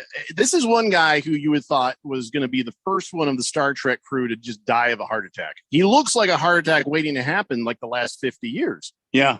Yeah. Like, And the guy just keeps going. He just keeps going. So good Power on to you. him, man. Power to him. So let's talk about last night's game. Now, it started weird and it ended weird, but let's talk about the first part. At the beginning of the game, the Seattle Seahawks, I don't know if you know this, they have a mascot named Blitz. It's your typical guy in a suit mascot, but they also have an actual hawk. Now, there's no real Seahawk. There's no Seahawk. It's not a real thing. It's a made up thing. But this hawk, they train this bird to fly around the stadium and then come back to the handler. So during the games, it's that, oh, everybody's cheering. Oh, look, it's the Seahawk. Oh, it flies around. But last night before the game, and this might have been a bad omen against the Rams, they released that hawk as usual, but it wouldn't go back to the handler. Instead, it landed on a fan's head. Yep. Yeah, it sure did. And it was funny because he was having a hard time getting his footing, and it was almost like he was massaging his head. It was like that was got to be the most painful scalp massage ever. But to the Falcon or the Hawks' credit, it didn't gouge him. It was very gentle, actually. It's like it knew that it was trying not to hurt this fella. But those talons are not meant for gentle. They're meant for tearing prey apart. Yeah. So that was a very kind and gentle hawk. But I look at it as like, he's like, please take me home. I don't feel good about tonight's game. Yeah. Yeah. I don't want the Rams. Yeah. I want to go home. Please take me with you. That was the first omen right there. But the guy, I got to give man card accreditation when a giant bird of prey lands on your head, and he was totally cool as a cucumber. He's smiling. He's like, he's probably drunk. That might have helped. But he was very, very calm. Like, this happens all the time. Now, look at me. I've got the Seahawk on my head. Yeah, and some of the people around him were like going, woo! I'd be like, don't startle it. Don't startle it. My favorite reaction is that there's this lady that's standing there and her hands are over her mouth. She cannot believe it. She's so scared for him because he's not scared at all. She's just freaking out. Yeah, he's a couple of beverages in, I guarantee it. So, but yeah, and then the guy is raising his hand, pumping his fist. It's like, are you trying to get me killed? Don't pump your fist. Just sit still. Everybody just stay still. Can we get the whole stadium, please? Please be still. Everybody shut up. All of you. Just a Tip says the greatest play of last night's game was that kind and gentle hawk landing on that dude's head and not leaving a giant dookie on him or scratching his head. Thundar says, I don't know, Jeffrey, at least when your former co-host gave us a lock of the day, it was kind of useful because we could put our money on the other team and be sure of a win. Well, I don't think the Shatner mask thing is going to work either way. Listen, Well, now I never promised you money. I never promised you money. I promised you a lock, something that is guaranteed to happen. Yeah. And we were told you could bet on anything. That's right. We've been told there's prop bets for anything and everything. And there you go. Go to your books, go to your bookies, go to wherever you go, and look for that prop bet. If it's there, book it. Yeah. It's not my fault if they don't have it at your sports book. Just saying. Lock of the day. You may have to find a guy named Vinny who is willing to do that for you. But that's on you. That's not on us. Always somebody to take the action. You're absolutely right. Jagdog says, well, I made this bet before the NFL season started with my Cardinals friend. 49ers versus Cardinals this weekend. Instead of money, we bet shots for the difference in points won. So if the Cards beat my Niners 54-12, I owe him 42 shots. You owe him or? So here's what it is. Probably not all at one time. What he's saying is, this is his buddy, right? They probably watch games and stuff, and they go to the bar or whatever. And so he'll owe him 42 shots. So anytime he wants a shot, he's got to give him a shot. You know, so like he sits there, a couple shots. All right, guess we'll see you tomorrow. Go see you tomorrow. Go see you next week. So he'll be buying him shots for quite some time.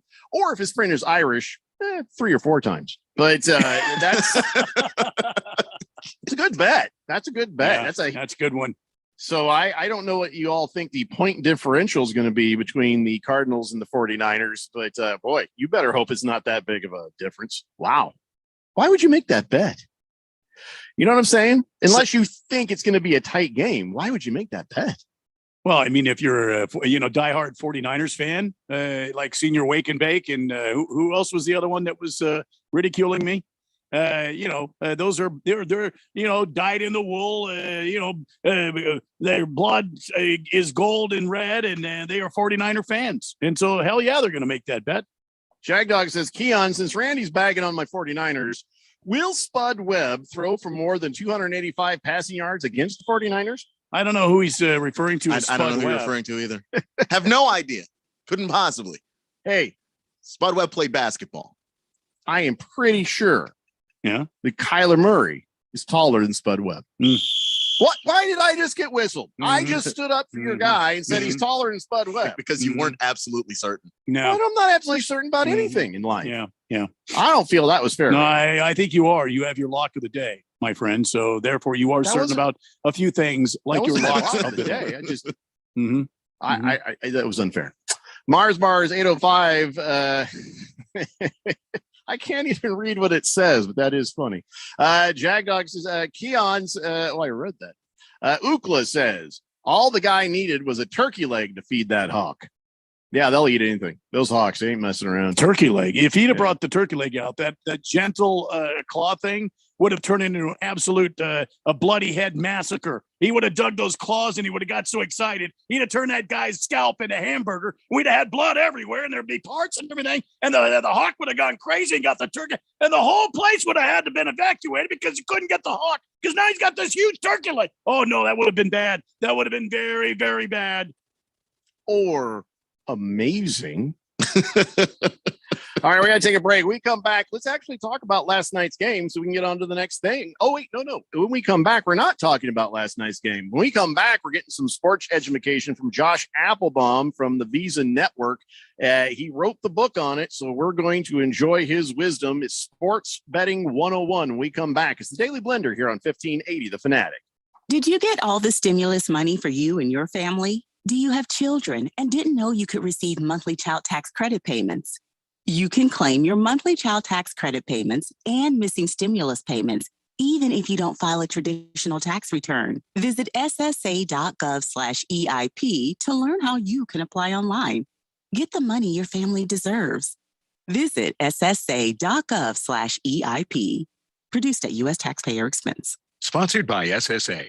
Paid for by Christian Care Ministry. Maybe this is you too. A lot of people do not like their health plan right now, and they're worried they're stuck with it. One that costs too much or doesn't meet their needs, or for whatever reason, they're just not happy with it. If that is you, some great news. There really is another choice. It's called MediShare, and it's such a great option, especially if you're self-employed, changing jobs, or part of the gig economy. Here's what you get when you switch to MediShare. First, huge savings. The typical family saves $500 a month. You also get a massive doctor network, or you can just use the doctor of your choice, or Medishare's free 24/7 telehealth option. And you get to be part of something you can believe in. Medishare is a community of Christians who share each other's healthcare bills. No wonder Medishare gets double the customer satisfaction ratings compared with typical health insurance. So no, you are not stuck. You've got a great alternative. Call now. 855-51-BIBLE. That's 855-51-BIBLE. 855-51-BIBLE. If you're age 62 or older and own a home, this message is for you. Reverse Rob here, Money Radio's expert on reverse mortgages. Learn how to tap the equity in your home and increase the quality of your life by earning tax-free income while protecting your other retirement assets. Join us for our free Second Saturdays webinar every month to learn more. This is not too good to be true. All you need to do is reverse your thinking. Call me today, Reverse Rob, to learn more at 602-REVERSE. That's 602-738-3773, or download my app by searching Retire Right with Reverse Rob. My part-time service in the Army National Guard makes it possible for me to be more for the community I call home. I'm a better neighbor because my service has taught me how important it is to be a team player. My training helps me in my classes when I give attention to detail to the task at hand. My service in the Army National Guard allows me to keep my country safe from threats. Learn more about how you too can live and serve part-time by visiting nationalguard.com. Sponsored by the Arizona Army National Guard, aired by the Arizona Broadcasters Association and this station. Providing you with the latest sports news, commentary, and analysis. We have a soap opera called The Days of Our Lives. Is that still on the air? If you keep on, if Days you keep of popping Our off, guess Lives. what? We're gonna have General Hospital going on here. That's where you're going. I guess you only have one life to live, huh? Unless, that is probably the scariest 30 seconds of radio that we all pop the soap opera there. Jacobs and Helly on Arizona's new home for sports, 1580 and 99.3 The Fanatic.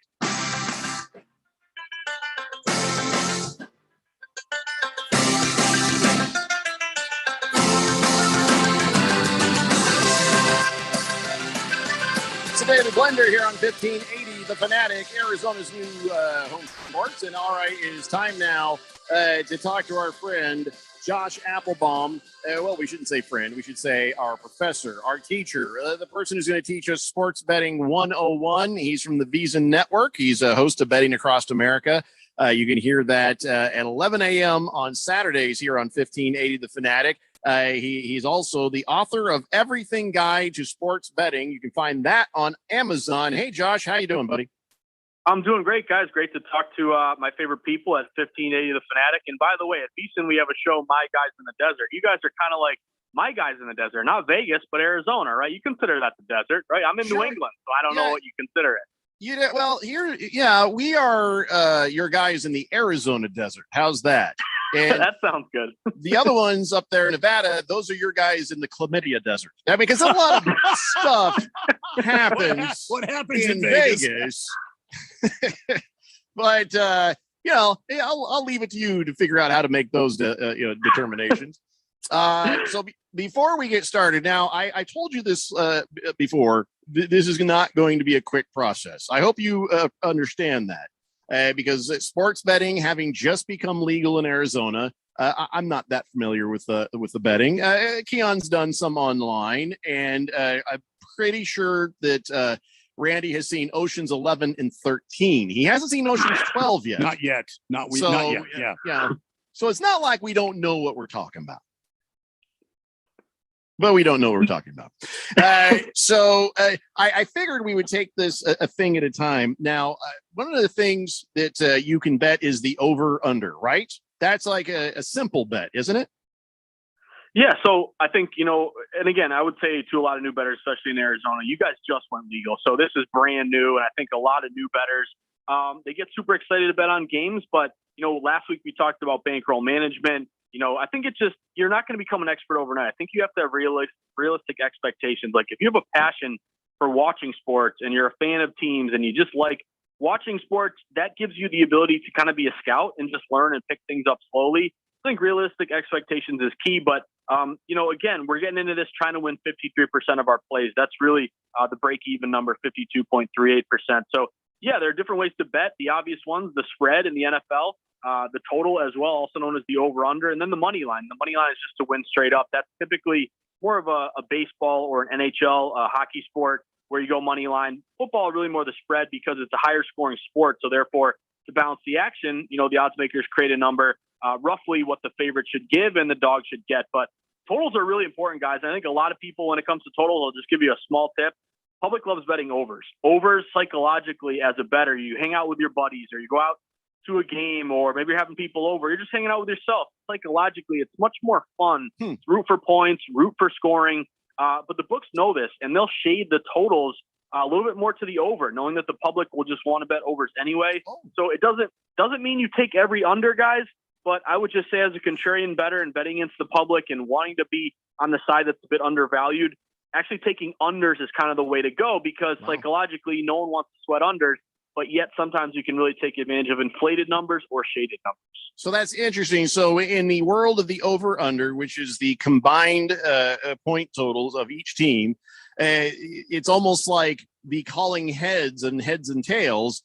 Most people will say heads, but you're saying most people will say over, and then Vegas knows that, so they adjust that number. So you can't ever really trust the Vegas over or under, can you? Whatever that total is. Yeah, it's a great question. So I think every game is different. You always want to take, every game based on its own merits and do your own capping. But let's give an example from last night, the Rams in Seattle. Now, this is kind of a blueprint contrarian under for me last night. You look at the total there, it opened around 54. People just see Russell Wilson and Stafford and a lot of these offensive guys and say, Thursday night, I want to have a little fun. Maybe I'll, order some food and get some drinks going. I want to sweat the over. I'll be able to have more fun rooting for touchdowns and rooting for scoring. But here's the thing, guys. You had about 3 out of 4 bets taking the over, and you'll always see, especially in primetime games, those are the good ones to go contrarian in because you have the biggest influx of public betting. But not only just blanket unders, again, there are over opportunities that have a lot of value, but in general, here's a very simple thing. I'll give you a term that you can take with you guys today. Reverse line movement. This is when the betting line moves in the opposite direction of the betting percentages. So think of it this way. 3 out of 4 bets are on the over last night. It opened at 54. Yet, even though it's the popular bet, we saw that line fall to 53.5 or even 53. So this is a simple thing you can use when you're trying to cap games.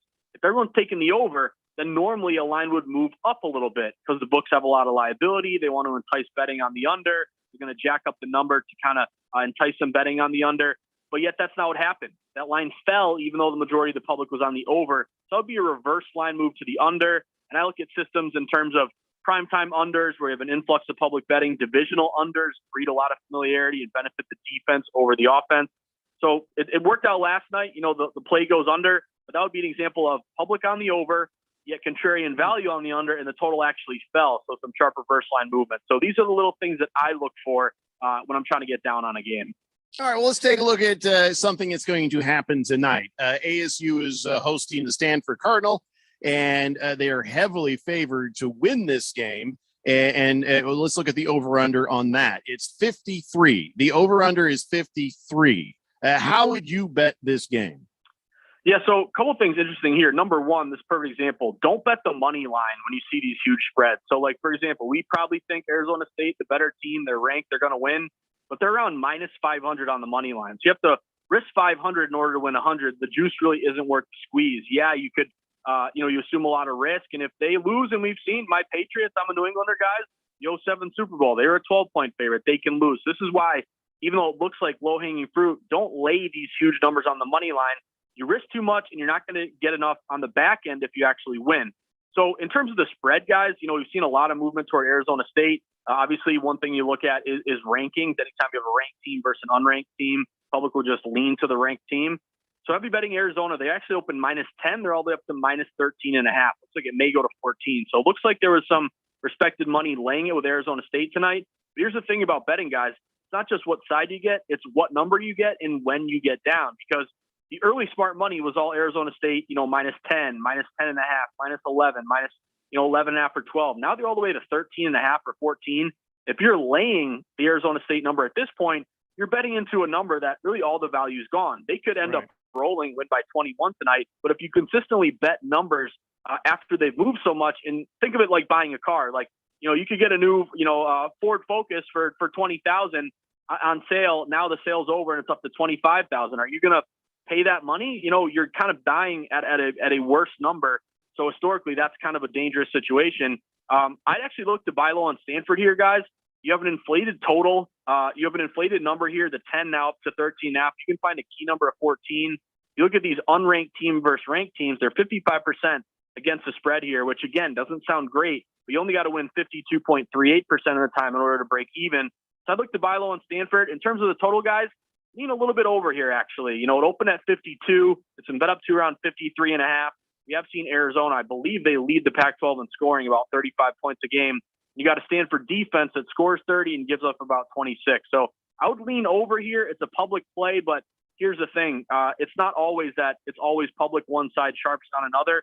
Sometimes they're in agreement. So it looks to me like respected money and public money, both on the over. I would lean over, and I'd look at Stanford, a buy low spot.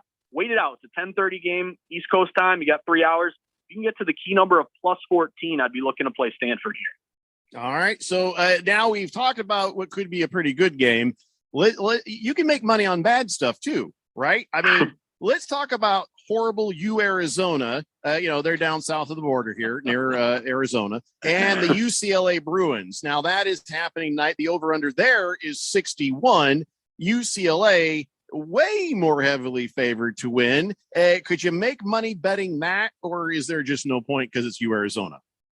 So I'm glad you bring this up. When you guys get to know me a little bit more, and hopefully we'll be doing this every Friday night, I like to bet gross teams that look disgusting. We joke on VSiN, a hazmat play or a Coke machine play, or we have all these different terms we use. But I totally am with you. You can bet Alabama. You can bet the Kansas City Chiefs. You cash a bet on them or you cash a bet on Arizona. The green, the money, it's the exact same. So don't let, I can't bet on this game because it looks bad or it's not in prime time. Like, sharps will find value anywhere as long as it exists. They're not going to just say, I can only bet the popular teams or the big teams. So for this one, guys, believe it or not, I think Arizona, kind of sneaky sharp. They're 0-4. They look terrible. And you have UCLA 3-2, and we have seen Arizona get rolled here every game pretty much this season. However, this opened UCLA on the road, about a 17-point favorite. The line is down to 16. So if everyone's laying it with UCLA, just thinking it's going to be an easy blowout, why'd this line fall? Why are you getting a better number on UCLA now, even though they're the popular bet? Looks like some sharp reverse line movement on Arizona here. Then in terms of the total, guys, I'd lean a little bit under. It opened 61, Public's hammering the over, yet it's down to 60.5. And you have seen, historically, some of these conference games, conference matchups, they breed some familiarity and benefiting the defense just to know what you're expecting here defensively. And you do have Arizona, who's only scoring about 17 a game. I'd lean under there. Believe it or not, if you're making me take the spread, I'd look at Arizona plus 16. So there's something that a lot of people need to also understand that maybe has not been mentioned by Josh Applebaum, and that is just because you bet it doesn't mean you have to watch it. Don't torture yourself and watch the horrible Arizona football. You can bet it, see if you win. It's in the papers the next day, right? I mean, that's how it works, right? Yeah, you're totally right. This is a great point. Now, I'm a crazy psycho. I bet. I watch every game. I sweat every game. I love the action. I love the sweat. To me, it's one of the most exciting parts of my job. You spend all day, all week researching something, looking at every single angle. You make the what you feel to be the sharpest and smartest bet you can make. Then you put your work aside, and now let's cheer that team on and hopefully get a win. But you're totally right. A lot of bettors, especially pros who maybe are just betting based on numbers and their power rating. So pros basically they set numbers on games themselves. They'll compare their numbers to the books. If they see a discrepancy, they'll get down and place a bet. But you don't have to watch every game. You can do your research. It depends on you as a bettor. I love the sweat, but also I'll be honest, guys. Sometimes my fiance makes me go to Bed Bath & Beyond and Home Depot and run some errands in the afternoon, and I put my phone away. I don't want to get yelled at. You look later and you win some games, and that's a good feeling too. So it's always up to you as a bettor how you want to handle it. But I'm a crazy person. I like to watch and sweat every game I'm on.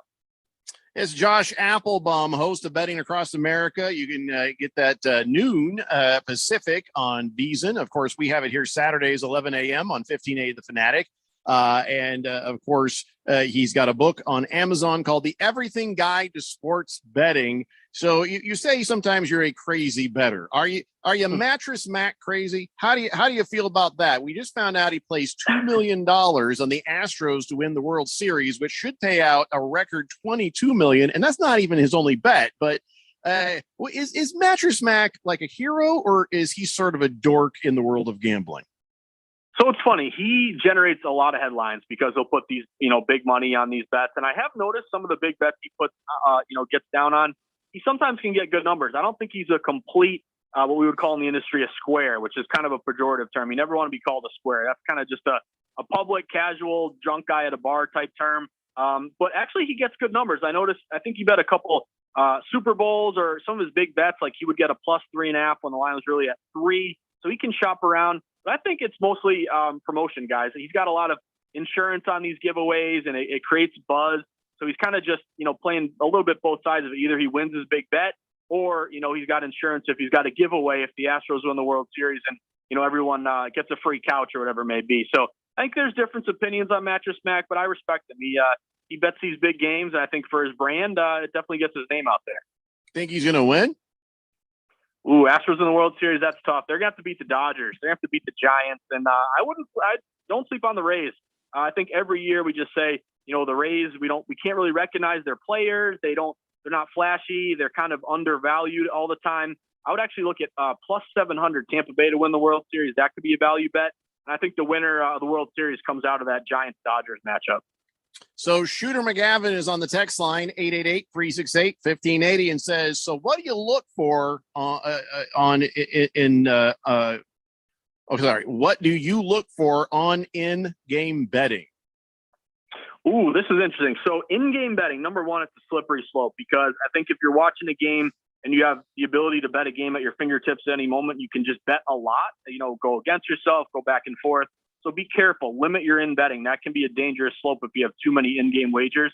But perfect example would be, betting teams that get down early. Very, very simple. Like, for example, today in Houston, the White Sox take a 1-0 lead in that game. And that was Houston at a bunch of books. They were, what were they? I think they were like even money on the money line, but yet to get down 1-0, you can get a much better number on them getting some plus money. So I think that's the easiest thing. If you like a favorite and they get down early, like when the Warriors were winning all those championships, routinely, one thing that a lot of people made a lot of money on is, they'd start the game down 10-0. The opposing team would have a 10-0 run, a 15-5 run. You live line, money line a favorite who gets down early. They get it together. They get the mojo going. They end up winning the game. You cash your live line. So to me, and also live lining, watch the games. You can't really live line if you're not watching the games. You got to pick up on the intricacies. Maybe they're somebody's in foul trouble. There's an injury. Maybe you like the over and they are just ice cold and nothing falls, and you live line the second half over because you're gonna have regression to the mean. So to me, it's be selective. Don't have too many in-game wagers, but look for those spots when favorites get down and you can get a better number, and look for extreme discrepancies where maybe just the live line total is so low you can buy low and go over, or maybe there's crazy scoring and maybe turnovers early. You can live line go under. Those would be the situations I would look for. Josh Applebaum from Visa Network. Now, we're out of time, but I have one last question for you. When Mattress Mac does those sorts of things where he puts $2 million on this and then he goes to William Hill and he puts $1.25 million on it over there, does he screw up the line for everybody else? Does that change the way that they the odds go for everybody else? So it's a great question. Believe it or not, not really. So here's the thing. You have, in order to move a number, this is really important. The public doesn't really move numbers. You could have, 75% of tickets, all casual bettors on one side. The line really isn't going to move too much. Lines only move, and odds makers only move numbers when they take in big money from really, really respected bettors. So when I say respected bettors, sharps, wise guys, whatever you want to call them, bettors who have a track record of success, it's not just that you're betting big amounts, that you need to have a long track record of winning at a high rate. Like Mattress Mac can put down big money, and yeah, he may create a little liability for a book, but really they're not totally intrigued by changing their numbers based on Mattress Mac, because he's not a 60% win rate historically. Like a guy like Billy Walters, considered the greatest sports bettor of all time, or one of the best, was Jimmy the Greek. Now he gets down on a game, he can really move a number. And I'll give you guys, just to end with this, if you remember my Patriots against the Bucks, where they cover that number, they should have won that game. A little birdie told me Billy Walters may have gotten the +7 and dropped that thing to +6.5 for New England. Aha. So it is always an education, Josh Applebaum. That's right. Josh Applebaum from Visa Network, betting across America. You can hear it Saturdays here at 11 a.m. on 1580 The Fanatic. And Is it a textbook? It probably is like a textbook, getting everything guide to sports betting on Amazon, right? Pretty much, yeah. Hey, especially if you're a new bettor in Arizona. I wrote the book basically, if you're a new bettor and I was a new bettor when I was younger, what did I want people to tell me? The pitfalls to avoid, the mistakes to avoid. It's all in there. How to go contrarian, how to read line movement, how to set up a bankroll management plan. Highly recommend if you're interested in betting and you want to get away from those early mistakes and get that learning curve up a bit. The Everything Guide to Sports Betting on Amazon. Mean a lot to me if you want to pick up a copy. I think we all probably need to get a copy, guys. All right, Josh, thanks for being with us. And class will be in session again next Friday. So we'll see you then, buddy. Have a good one. Be there, be square. Appreciate it, guys. All right, we got to take a break. We'll be back. More of the Daily Blender here on 1580 The Fanatic. Did you get all the stimulus money for you and your family? Do you have children and didn't know you could receive monthly child tax credit payments? You can claim your monthly child tax credit payments and missing stimulus payments, even if you don't file a traditional tax return. Visit ssa.gov/EIP to learn how you can apply online. Get the money your family deserves. Visit ssa.gov/EIP. Produced at U.S. taxpayer expense. Sponsored by SSA. Last summer, Arizona experienced record heat. Hottest summer in Arizona history. 145 days of 100+ degrees. 53 days of over 110. Summer heat is starting sooner and it's lasting longer, and your power bills are more expensive every year. Take control of your power bills. Call Harmon Solar today. Harmon Solar is locally owned and operated. They use top-of-the-line equipment, and they're A+ rated with the Better Business Bureau. Call Harmon Solar, 800-281-3189, or go to harmonsolar.com. Angie's List is now Angie, and getting your to-do list done just got easier. Between back to school and with the holidays around the corner, it can feel like there's no time to tackle home projects. Whether you need help with emergency repairs or major upgrades, Angie matches you with top local pros who can get the job done right. Browse reviews, see upfront pricing, and instantly book hundreds of projects. Save time for what matters most. Book your next project at Angie.com. That's ANGI.com. Your favorite radio station. And now you're up to date on the news. Stand by for weather and traffic right after this. It wakes you up, starts your day, and keeps you informed as well as entertained. You guys are absolutely the best. How do you like to work here? At The Fanatic, we're looking for commissioned sales reps to knock on doors, set up appointments, and extol the benefits of advertising with your favorite radio station. Send your resume to jobs at 1580thefanatic.com. Are you paying too much for term life insurance? There's a tremendous price war among the major term life companies. Rates have dropped dramatically in the past 2 years. For example, a man age 45 non-tobacco user, $1 million of coverage is only $75 per month, level for the next 10 years. Or a man age 50 non-tobacco user can buy $500,000 of coverage for a monthly premium of only $110, guaranteed not to change for the next 20 years. That's right, level rates for 20 years. And if you're a smoker, we have great rates for you as well. At the Term Lifeline, we specialize in policies of $500,000 and above. So if you're looking for new or replacement term life insurance, call right now for a free quote. Rates and availability may vary by state. Sample rate quotes are based on preferred non-tobacco underwriting exam required to qualify. 800-807-1981. 800-807-1981. 800-807-1981. That's 800-807-1981. Just because you can't listen to us doesn't mean you have to miss our brilliance. Check our latest updates on news, scores, opinions, and more on Facebook and Twitter. Very cool. Yeah. Yes. 1580 and 99.3, The Fanatic.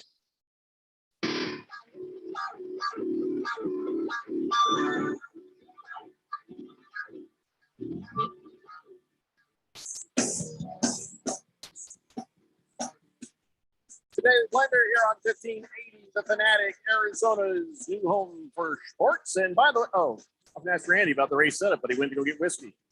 Have to ask him about that later. We're also your home for sports betting here in Arizona. And I'm learning a lot from this Josh Applebaum guy. I'm serious. I was hoping he'd give us his book for free, but I guess he didn't really get the hint that I was like asking for that. So I guess I'm going to have to go on Amazon and pick up a copy, I guess.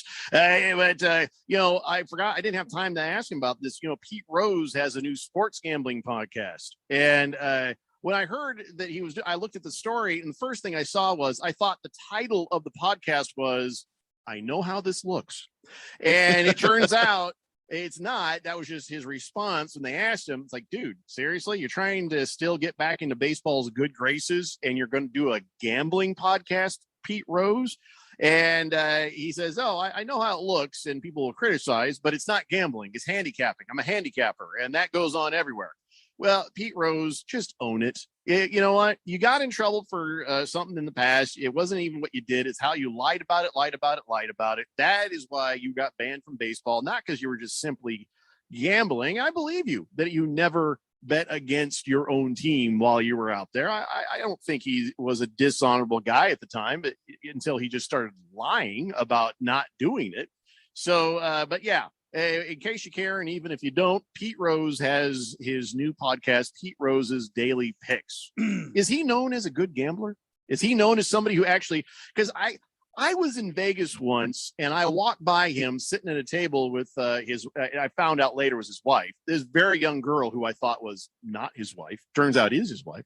And he was just sitting there looking all happy as a lamb. He just seems like, hey, this is what I do. I'm in Vegas. I gamble. And I don't care. That's fine. But is he good at it? That is the question. Should we listen to a podcast by him? Is he good at gambling? That I don't know. Yeah, I don't know if he is. He must be. He lives in Las Vegas. He still does okay. He doesn't get Josh Applebaum that. I bet he knows. He doesn't get the accoutrements from baseball, having been banned for life. So he doesn't get any sort of a pension or health care or anything like that, because that's the way it was. And by the way, my understanding is he did come clean and he did say that he bet on baseball. Much later, and that's too late. Well, it might be too late, but the bottom line it is wasn't even that he just lied. He was a jackass about it. Well, he was. Story, Randy. He wasn't anybody. He was an enormous ego. Yes, and he still is. He still has an enormous ego. But the bottom line is, the guy lives in Las Vegas. If he's a good gambler, he must do okay because he's not bankrupt and penniless. Yeah, still has a very young wife, so he's got to be doing something right, I guess. All right, enough of that. Let's talk about last night, Thursday night football. And, I was worried there for a minute about my pick. I really was. I was worried about my pick when Geno Smith had the ball for a minute. I was seriously, because the Rams did not look very sharp. But then all this wackiness with the fingers started happening. All the wackiness with the fingers. And now let me talk to you about Russell Wilson's situation. The word just came across the wire that he's going to be out 4 to 8 weeks, which is the 4 is sort of a silly number because it's 8 weeks, unless he's having the surgery on it. And if he's having the surgery, maybe that will help hasten it. Let me explain to you what this is. I had the exact same injury happen to me. It's a snapped tendon that is in the finger. It goes across the top of your finger. Because remember when they showed that shot, his finger was just hanging there like that. He couldn't straighten it out because the tendon had been snapped. Because when did he hit the guy's helmet? Is that what it was? He hit the guy's hand. Yeah. Aaron Donald was coming and he hit his finger on Aaron Donald's open hand. Got it. Oh, wow. That's a hell. That's says something about Aaron Donald, doesn't it? It says a lot of things about Aaron Donald. All right. So I was playing catch with pal in the park. This is 10 years ago. And he was one of those things, you're throwing a football, then you start throwing it really hard, trying to see how you could rocket it into the other guy. So we were zipping it back and forth hard. And I misjudged a little bit, and it hit my these two fingers right here. It came in and jammed them both. I thought, pow, ow. I dropped the ball and I was like, son of a bitch. I just thought it jammed. Both my fingers were hanging down like that. And I'm like, it doesn't hurt, but I can't. I was like, we were laughing about it. I'm like, is this like, is this stunned? I thought maybe it had stunned the nerves. I'd never had, snapped tendons in my finger before. And this is something that happens to basketball players quite a bit. A lot of times you see a guy with his fingers like taped up like that to where they'll be that way, or they'll have like those little braces. That's what that is also. So I go to the doctor and the doctor says, okay, well, here's what you have to do. We got to put that in a splint. We got to put a splint under it, and it's going to hold your finger steady. Now, you can't ever take this off, because what happens is the tendon in your finger will naturally snake and find its way where it's supposed to go and reattach itself. Okay. And I'm like, shut up. And he's like, no, I'm serious. That's the way it works. And he says, you got to keep it that way. And so they put it on this little splint and it's slightly bent up at the tip. It's slightly like that, just to make sure the tendon finds its way where it needs to go and attaches itself. And so I had both fingers on a thing like that. And he says, you can't take it off. You can't take it off at night. You can't you shower. You stick your arm out the window. He says, you're lucky it's your left hand because, bathroom time would be weird for you since you're right-handed. Mm-hmm. And I did. For 8 weeks, I did this because the reason is I said, well, what happens if this doesn't work? He says, well, you go another 8 weeks, and if it still doesn't work, then you have to have surgery to fix it. And I'm like, okay, well, I really want this to work. But here's the thing. I should have left well enough alone because when they put the splints on my fingers, there is out this like kind of pewter metal material. It's very bendy. You know what I'm talking about, that surgical splint stuff. Well, I was like, I can't do more than 8 weeks of this. So what I did is I bent the metal even further to make sure it made contact, not realizing it would permanently make my finger like this. Oh, it is permanent. I'm showing my middle finger from the side. This one was like that too. But a couple of years ago, I re-snapped that one playing football with my son. This time I let it set right. So that one still, for people who I know you can't see, my finger, middle finger goes up to that last knuckle, and then that tip of my finger goes up. It's like a pointy thing, like Bob Hope's nose, right there. Anyway, so that is what Russell Wilson's going through. The initial thing probably didn't hurt, and he's probably looking at going, why won't my finger work? So the word that was coming out this afternoon that he was going to have surgery, that is probably what he's doing just so he can try to get back quicker. But yes, he will be out 4 to 8 weeks. That means that is now Geno Smith's team, Keon. After what you saw last night, what do you give them as a chance? I mean, he can be a game manager for them. But the problem is there are so many other things wrong with that football team that Russell Wilson is the masking tape for, that he just covers up entirely. We're about to see, I don't even think it's going to be Geno's fault. Like, we're going to see that this defense has more pressure on it, and they're already the worst defense in the league. The running game without Chris Carson, it doesn't work. Like, it just doesn't function. It doesn't exist. Oh, that other kid was doing okay. He was doing okay. But like, once you get to the point where you may not be afraid of Geno, it's all on him now to really make plays. And I just don't know that they can consistently do that week in and week out in the NFC West. I don't think anybody's going to be afraid of Geno. I mean, yeah. Did I say I had to stick my hand out the window? I meant out the shower curtain. Rico Suave says, you have a window in your shower? Well, yeah, but it's way up here like this. So it wasn't like I was sticking it out there. Yeah. Good to hear from you, Rico Suave. But the thing with Geno is I was impressed by him, but that was a lot to do with the last time I saw Geno. He didn't look good at all. Didn't he just get himself just about killed by somebody because he wouldn't pay up on a bet or something? I can't speak to that. I have no idea what that is. They broke his jaw. Some lineman busted his jaw because he didn't pay up something he was supposed to pay up. It's a vague memory why Geno Smith went from being an actual viable quarterback to perpetual backup. Because I know he was a disaster with the Jets. That was like the last place I really saw. Who isn't, though? Who isn't? That's what I'm starting to learn. The pattern is the Jets draft you and your career is just dead for a while and you're going to have to embrace it. But he looked like a much better quarterback. He looked dialed in. I just don't know that that's enough. He doesn't have the escapability that Russell Wilson has. He's not really that mobile. He made some plays with his legs, but overall, he doesn't have that. And that offensive line's not good. Right. I just don't know. The interception at the end, that was just him trying to force something. I wouldn't hold that against him when you're in desperation time. Ralph from Harmon Solar texted my phone, and he's not happy. He's like, with Wilson out at 4 to 8 weeks, the Seahawks season is over. And you might be right, Ralph. Now I don't feel good heckling and making fun of the Seahawks. I feel bad now. Mr. Wilbur says, poor Ralph. Can any of us give him a hand? Oh, that was way too funny, isn't it? Yeah, I guess so. Hefty Lefty says the Wilson injury is really going to put my preseason picks to the test. Still going to let it ride, though. That's what was the preseason thing you said, Hefty Lefty? I forgot, but yeah. I see what you said. So Hefty Lefty went through and did all his picks before the season started, and he's going to let it ride. Well, it may hurt you there, but you may end up killing it elsewhere, so you might balance out. I'd let it ride, Hefty Lefty. I'm just curious how just that thing as is a come science out. experiment. Yeah, why not?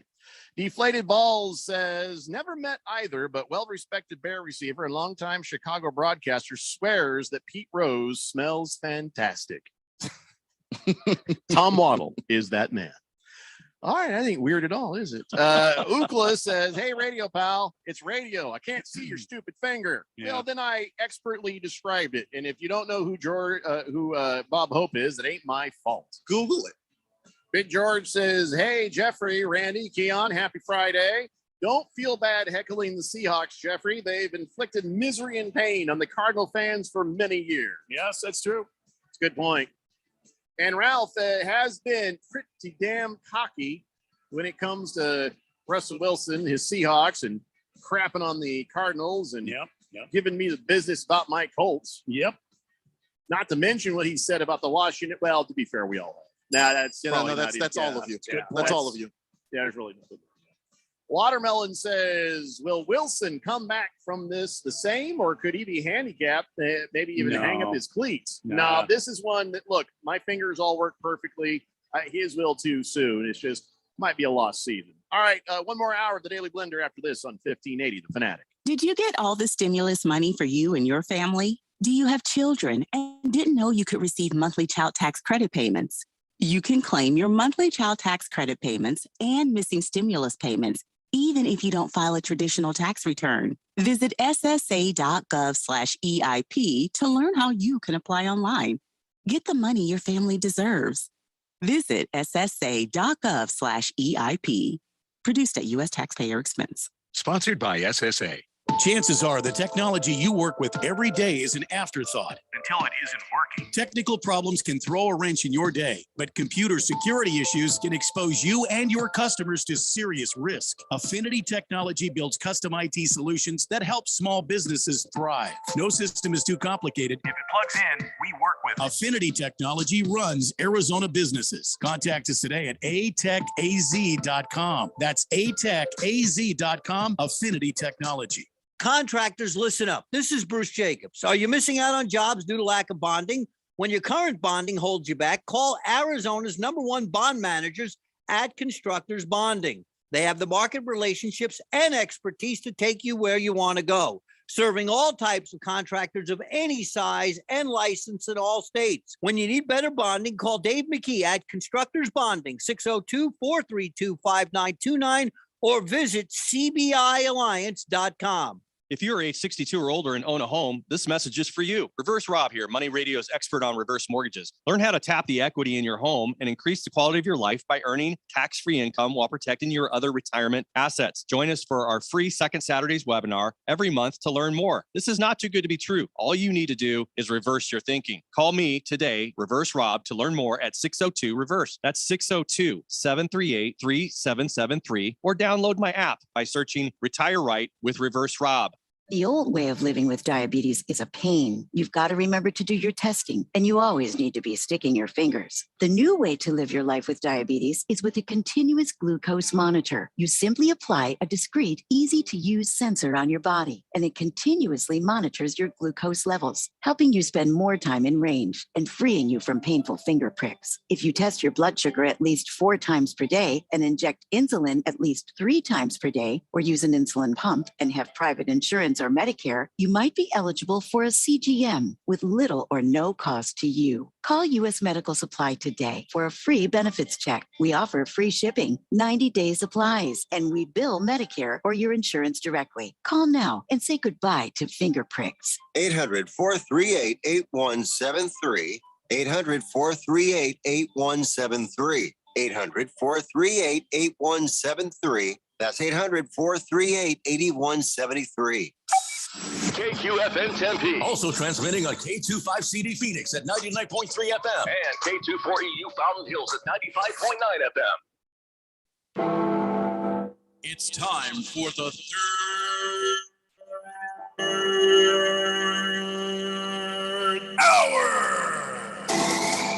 people, settle down because it's time. Time for what? Showtime. When does it start? Right now. 3, 2, 1. Let's get on with the show. Let's do it.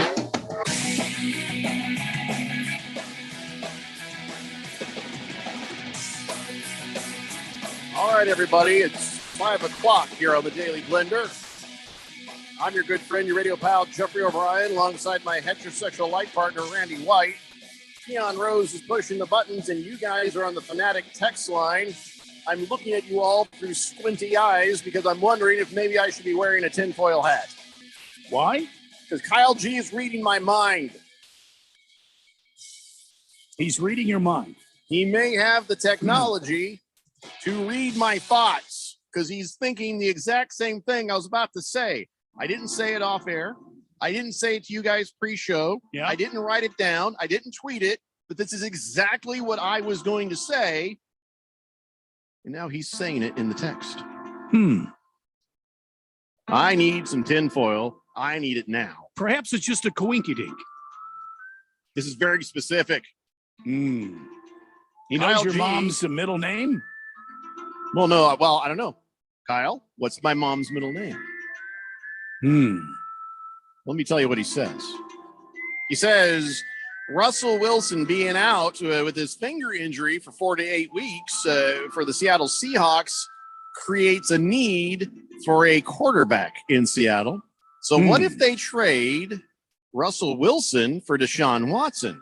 Texans are going to get a high draft pick this year because they can use that for weapons to help Russell Wilson, receivers or something like that. And Seattle gets a younger version of Russell Wilson. It's a stretch, but it kind of makes sense. Yeah, I don't think that's going to happen.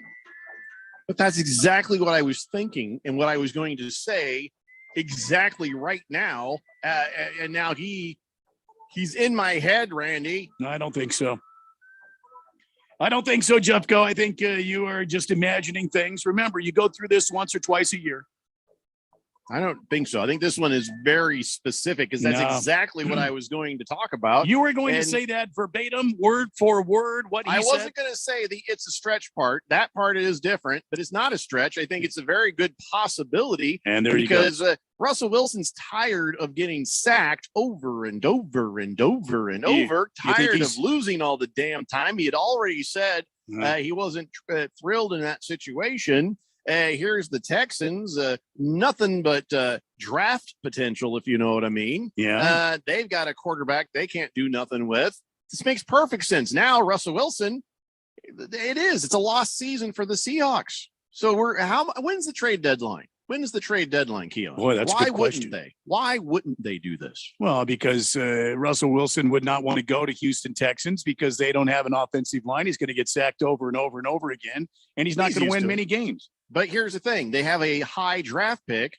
They can get a better offensive line. They got a good quarterback. Don't have to worry about it. And you get more than one pick in the draft. They can also get some help in the wide receiving core and work the free agency market as well to get, because people will want to come play with Russell Wilson too. I don't think Deshaun Watson wants to go to the Pacific Northwest because they have a poor offensive line. He'll get sacked over and over again and they'll be losing. What have you heard about the massage therapist in Seattle? Not very much. That's really more of a scouting report that needs to be done there. No, that would be the reason why this wouldn't happen. Also, trade deadline for the NFL in the 2021 season is November 2nd. So plenty of time, but as long as the legal stuff is hanging over Deshaun Watson, because that's the real reason he's not playing. I mean, you could always, if there was no legal stuff. That and the fact he said, I'm no longer playing.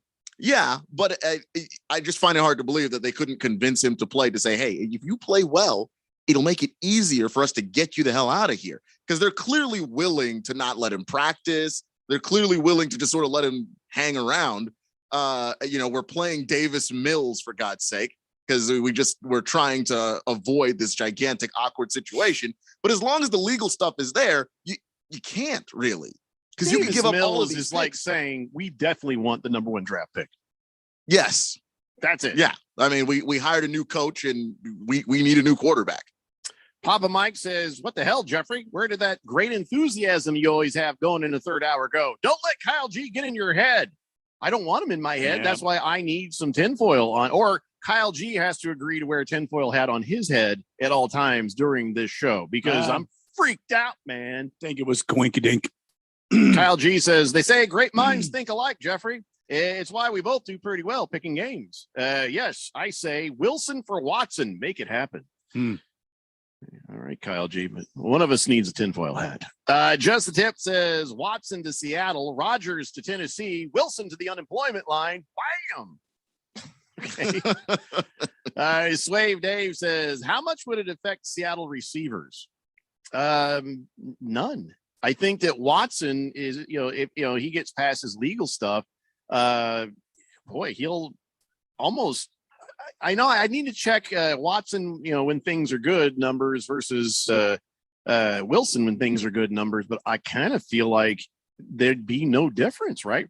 As if you were to make a player comparison, player comp, but Deshaun Watson is as close to Russell Wilson as anybody else in the league. The way they move around the pocket, make guys miss, extend plays with their legs, and of course the arm strength to be able to throw the ball downfield. You give a guy like Deshaun Watson, DK Metcalf, and Tyler Lockett, he's going to be great. Maybe what needs to happen is the Seattle Seahawks need to consider Carson Wentz. I'm just saying, trade. Oh, forget it. Just the Tip says, so you're talking NASCAR with your pals the other day, and the question arises about how the drivers are going to adapt to all the ATM machines that'll be on the Bank of America Roval 400, Charlotte Motor Speedway road course. Yeah, let me stop you there. No, there's no ATMs on the race course. No, that's very just convenient. That is just a title sponsor. There's no reason for the cars or the racetrack to have ATMs on the road course. Now, around the facility, in pit row? No. Why would you need ATMs there? The teams are fully funded. No, the teams are fully funded. This is ridiculous. It would never, ever happen. It's kind of like when you said the Geico 400 has 400 geckos racing everybody. It's ludicrous. There would not be 400 geckos racing each other at a NASCAR race. It's just Are you going to be talking about this on the race setup with Randy White tonight? Are you going to be talking about that in an hour? Yes. Okay. But I will not be talking about ATMs. It's ludicrous. I will not speak anything about any ATMs for the Bank of America Roval 400 this weekend at Charlotte. I will not. Doesn't make any sense to me. But Just Tip says David Pearson this weekend for the win. David Pearson is not ever going to win another race. He's dead. says the man who regularly entertains Dusty Rhodes and Sergio Garcia. Obviously, he's still alive. Who? Slave Dave says, I met with Gino. You did. And? What did he tell you? And? Good Cat says, wait, so there's ATM machines on the race cars or in the race cars? Is it on the course? Is it on the drivers need to get cash, I guess, during the race. That makes a lot of sense. No, there's got to be a drive-through. There is no reason to get cash during the race. These guys are all made men. They have plenty of money. They don't need a damn ATM on the race course. That's ludicrous. I mean, think about it for a second. How are you going to have ATMs all over the race course? Well, I mean, just right there, there's plenty of spaces. Green. No, Jeffrey, think about it. Think about it just for a second. You want it on the left because you get a right there. Good Cat says, hey, everybody, what's up, y'all? I just got back from the land of the Denver Donkeys. All that blue and orange made me want to vomit. I can see that. Big Stanky says, would Minshew Mania be a good fit for Seattle? Now we're talking. Now, right, ladies and gentlemen, we are talking. Randy, you might want to sit this one out. I feel like you're biased. Would be legendary. Keon, seriously, would Gardner Minshew be a good idea in Seattle? Of course not. For so many reasons. I don't think that Gardner Minshew has shown me anything where he looks massively better than what we saw out of Geno Smith last night. Wow. Geno is plenty serviceable, and I have got nothing against Gardner Minshew, but to say he's going to come in, learn a brand new offense, and that's going to keep Seattle afloat. I just don't believe it. Gardner Minshew does not learn offenses. He creates them, and he delves them out to the offensive coordinators. That is the greatness of the Mississippi Mudflap. Big Stanky says, and he's from that area. Didn't he go to college up that way? Yeah, he's at Washington State. He's a Cougar. Just humor, Randy. I think it's a good fit, Randy. I love that. At least the finger he gave me was a thumbs up. Well, of course, he's thrilled about it. Mr. Wilbur says, okay, Randy, so what if the driver wanted to send a Western Union check? Can they do that from the car? No. Hefty Lefty says, some of the drivers' girlfriends probably go to the ATM. That's for sure. Well, yeah. Slow-Mo Zoe says, doesn't the road course have toll booths on it too? I mean, you got to slow down, stop, and put the money in. Or is that done with a card? There's no slowing down except to make the turns in the curve. There's a couple of chicanes in there. There's some high-speed turns, and then there's a road course. There is no toll booths. There's no ATMs. There is nothing like that. Nothing like that. Thunder the Santa Barbarian says, Randy, I just heard you. So you're saying there's geckos racing now in NASCAR? No. Where do you see this? In which gecko driver is the best driver? No, there is no gecko driver. None of them exist. That was something thrown out there by Jeffrey. And it does not happen. Allegedly. We agree to disagree. I do not agree to disagree. I just disagree, and I think I'm right. Just Tip says, Jeffrey, I put my vote in for Big Spanky in the Hall of Fame. He's literally hitting everything out of the park today. Big Spanky? Stank. It's not Spank. It's Stanky. Big Stanky. Okay, just the tip. Okay. Kyle G says Gardner Minshew would be good in Pittsburgh once they finally put down old Big Ben, Old Yeller style. Yeah. I agree. I think that's how they should do it.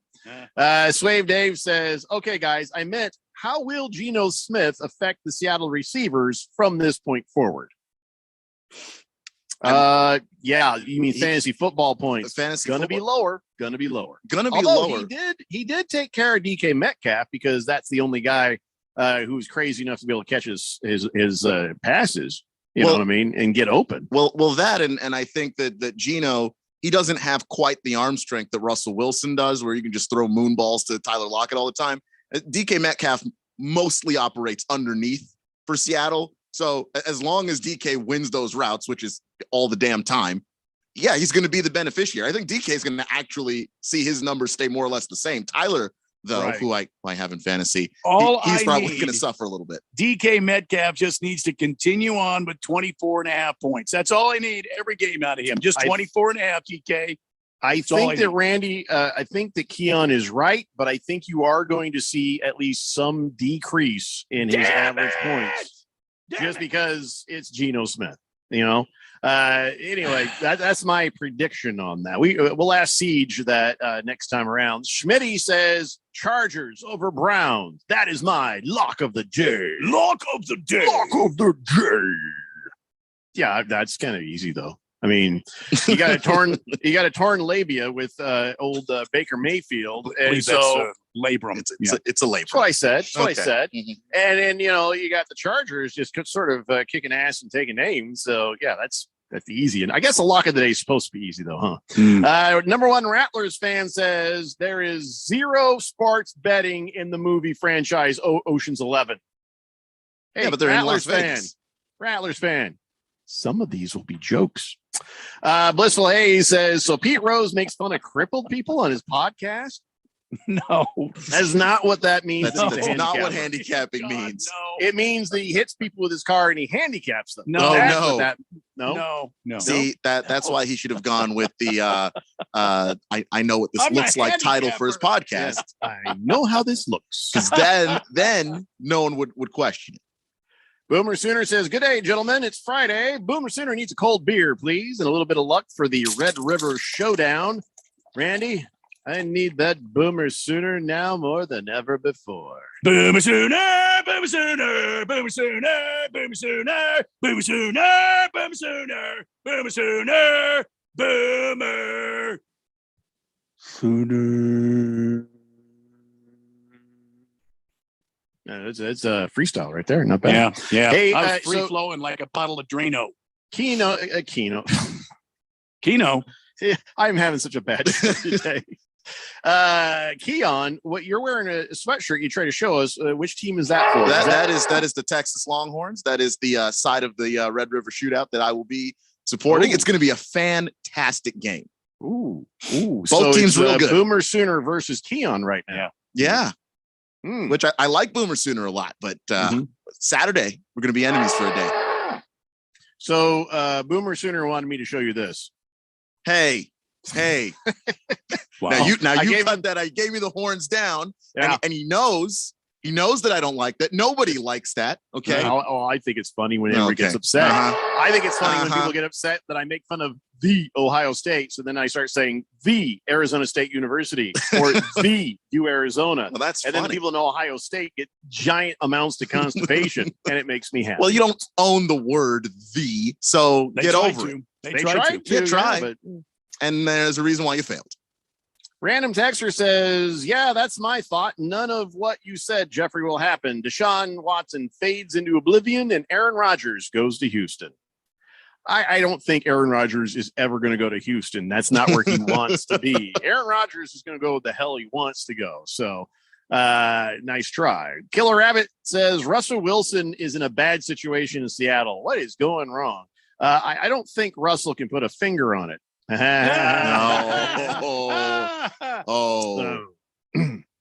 Ucla Mock says, yeah, I'm not reading that. Fed Fan says, I watched the movie Blue Crush, and the professional quarterback in the movie had his finger bent back by one of his sisters, and he throws a perfect spiral because of the bent finger. This ain't Disney, Fed Fan. This is real life. And it's not even a matter that his finger hurts, that he has no squeezability. You know what I mean? You can't put a spiral. Did you see him, though, on the sideline talking to Pete Carroll, attempting to talk his way back into a football game he could not play in? Yeah. He tried. He tried his damnedest. That's what you want from a champion, man. That's what you want. Finger in the Ringer says, wow, ATMs on the Roval. Talk about fast cash. Am I right, everybody? All right. No, there will be nothing of the sorts. King of Kitten says, let's go. Go Devils. Bruno Baller says, does the Geico Gecko now sponsor a NASCAR driver? Oh, I bet he does. Well, they used to. I don't know if they still do. They used to sponsor Ty. I can't think of his name now, but he's the godson of Richard Childress. Ty Dillon. They used to sponsor Ty Dillon, the 13 car, but no longer are they doing that. Big George says, I was listening to the Randy White of Seattle Sports Radio. Now, when you say that, is his name too Randy White, or are you just saying the version of Randy White they have in Seattle? And evidently he was yelling, Geno Smith is the savior of the Seattle Seahawks. Seattle Seahawks are going to go 12-0 the rest of the way. Next week, Seattle beats Pittsburgh Steelers 45-0 in the smackdown in Steel Town. Really? Somebody else is doing my bit? Yeah. A, is his name actually Randy White? And B, no, that was it. Unnamed texter says, Jeffrey, from a reliable source, I heard Phoenix Raceway has installed an ATM machine on the dogleg curve low enough for geckos and one particular quarterback to be able to reach. No. That's a reliable source. No. Okay, Jeffrey, no. Yeah. Okay. Big Stanky says, also, there's a guy in Pittsburgh named Joshua Dobbs who'd be a good fit for Seattle. He's a backup quarterback in Pittsburgh. Never even heard of him. He played at the University of Tennessee, which is how I know he exists. He's a good backup. He's not better than Geno. He's at best the same. Only he knows the offense less. Twitty, it says, so what Randy's saying is now he's admitted there is chicanery in NASCAR. Huh. No, I did hear that. I said there are chicanes. There's not chicanery. Thundar, the Sound Barbarian, says, Russell Wilson is my QB, so I have no sympathy for any of you with sea chicken receivers. Now I got to hope Joe Burrow can pick up some slack. Well, how is Joe Burrow going to do, I guess? I mean, he's doing all right? I don't know how he's doing fantasy football numbers, but they're winning football games. So he did all right for me last week. Mr. Wilbur says, hey, wait a second. I'm handicapped. So does that mean that it was Pete Rose?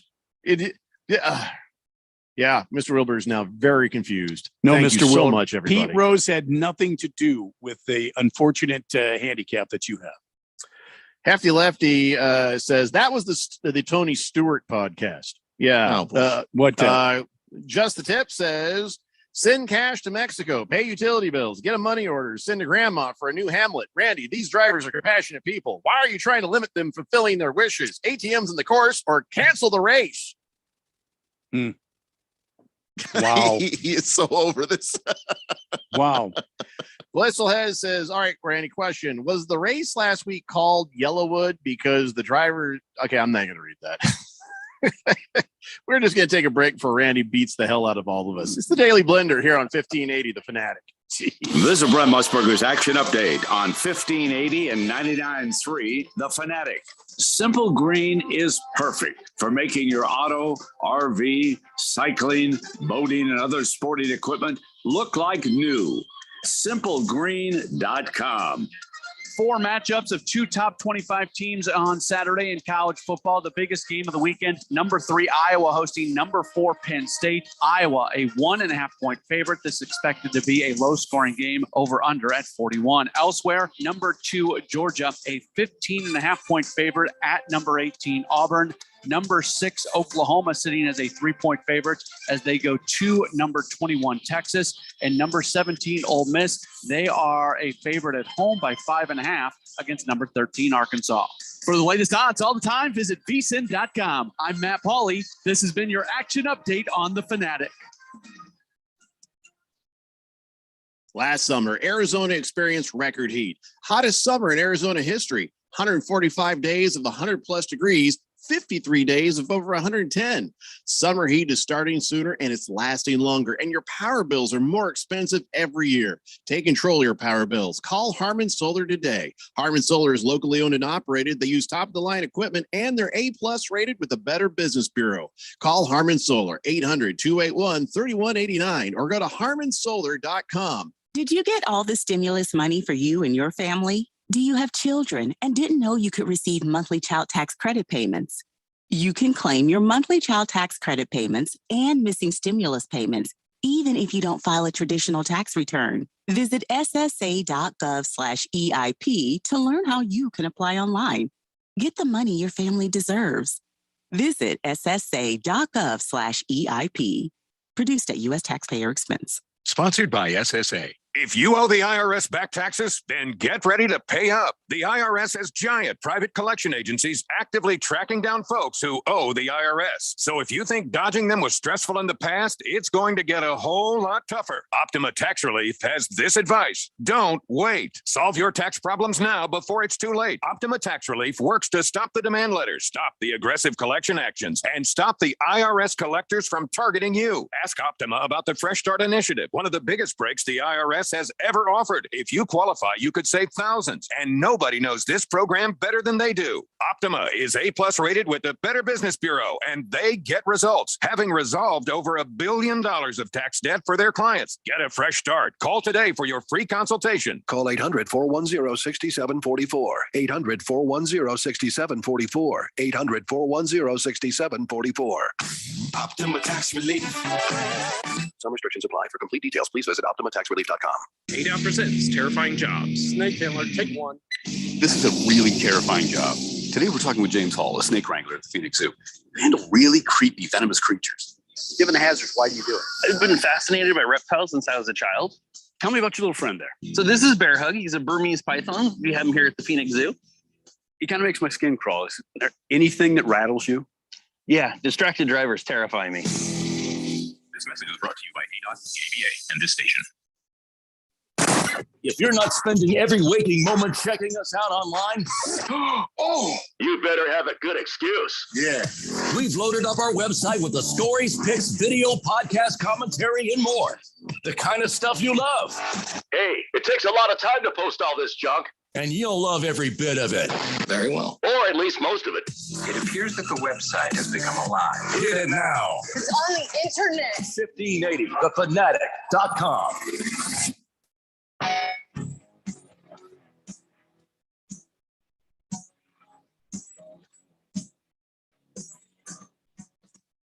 Daily Blender here on 1580, The Fanatic, Arizona's sports betting station. Just Tip wants to know, is there any way texters can text in questions to be read on the race setup? Best way to do that is to go through our Twitter page at The Race Setup. That's, again, at The Race Setup on Twitter.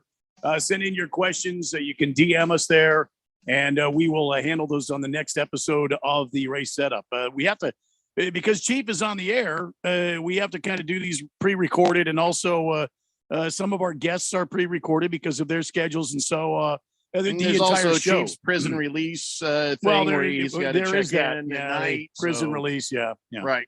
So, what's going on tonight on the race setup? Randy, give us the 411 on that. Well, there was a lot of backlash about Bubba Wallace winning the Yellowwood 400, and we addressed why is that there issue. backlash? Well, because it was rain shortened, and they believe that he was not the victor of the race. There are a lot of people that feel that. Now there are equally, if not more, people that say absolutely he's the winner. Once a race goes halfway, it is deemed an official race. So anything that happens after the halfway point, if NASCAR chooses to stop the race for whatever reason, a bad wreck, the track comes apart, which I've seen in my history, rainstorms move in, then the race is official, and that's the judgment of NASCAR. And so Bubba Wallace, who drove himself to the front, was in first place when a wreck happened, and because of darkness, they chose to stop the race, and also rain that came. Darkness and rain started falling. NASCAR said, there's no way we can save the track. We've got to move on. So he was deemed the winner. And sounds fair to me. And it should be that way. It's just like a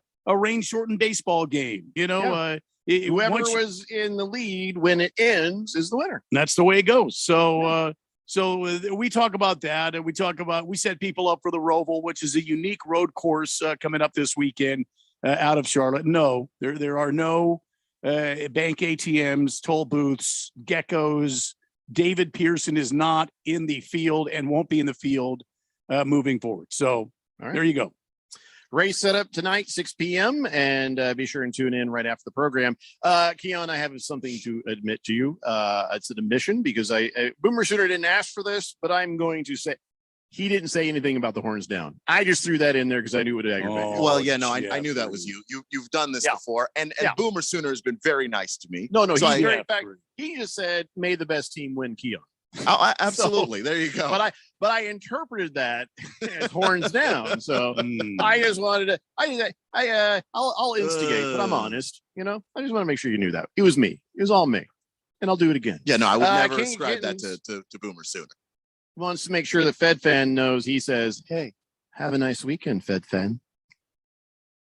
Well, okay. Wow. That's... Boogie says it's time for Seattle to call Uncle Rico.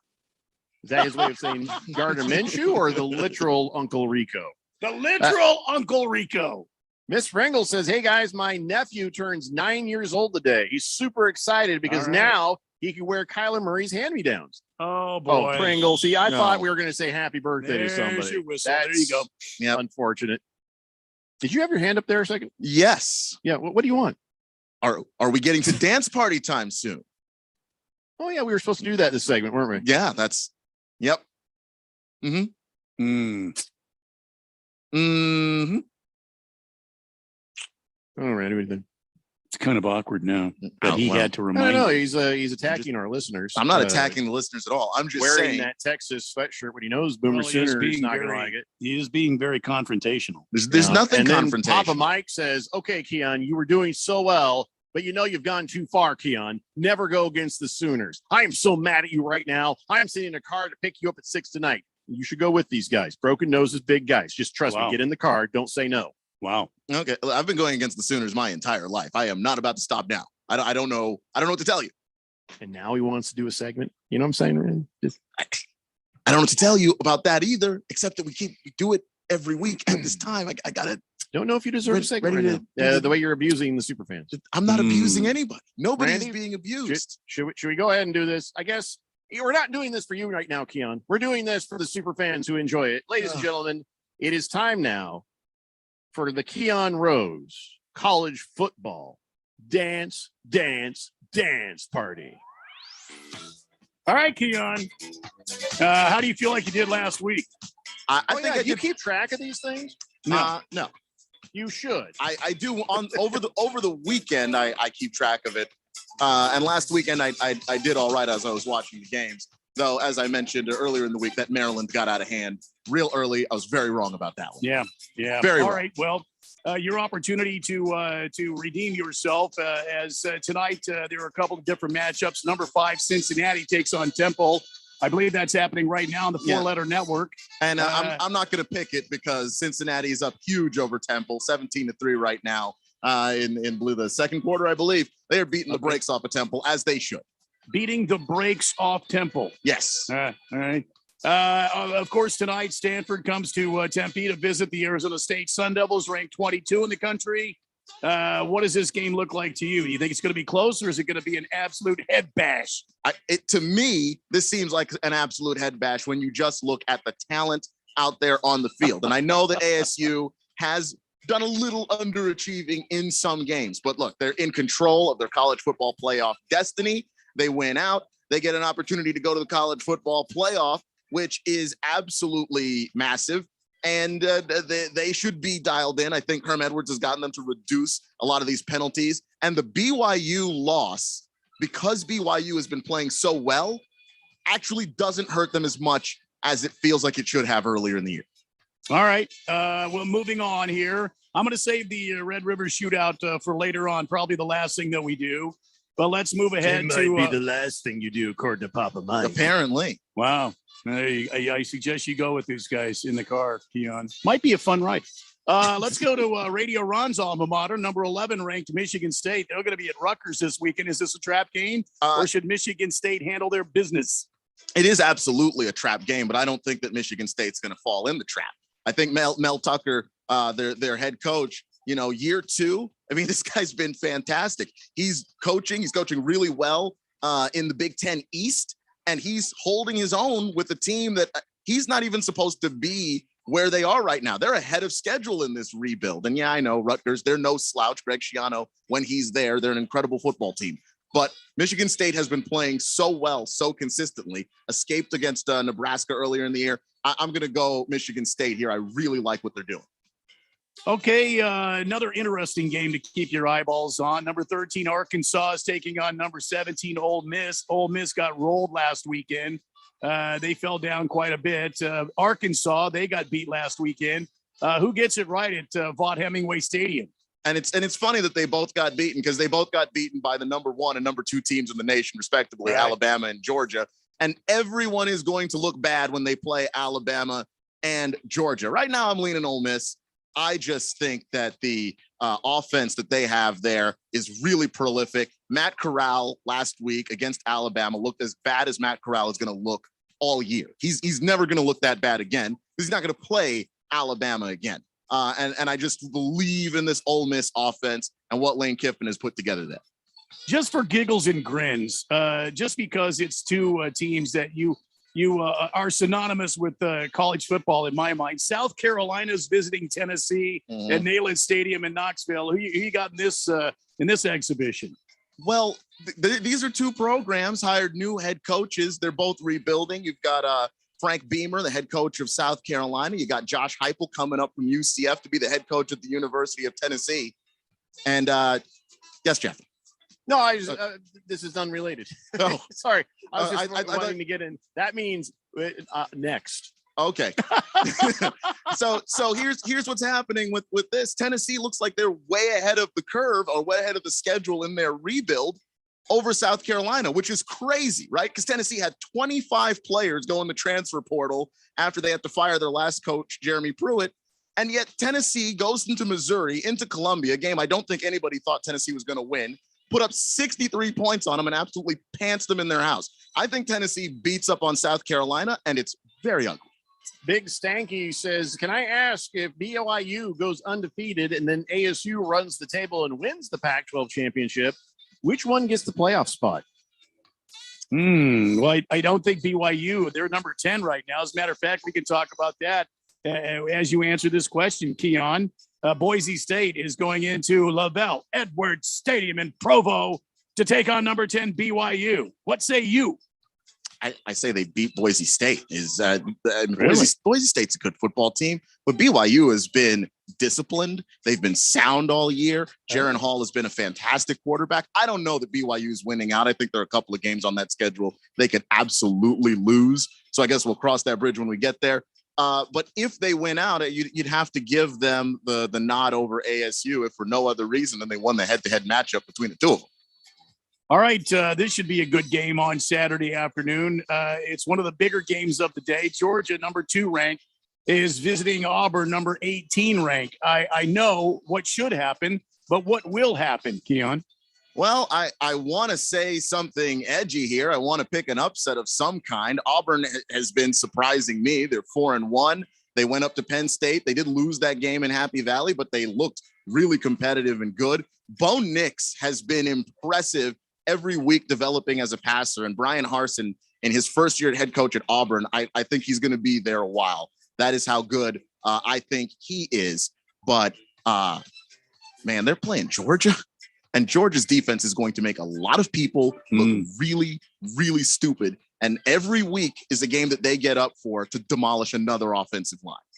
Big George says, isn't Keon forced to not pick against Michigan State because of Radio Ron? I feel like if anybody picks against Michigan State or even cheers for Michigan, they end up getting fired.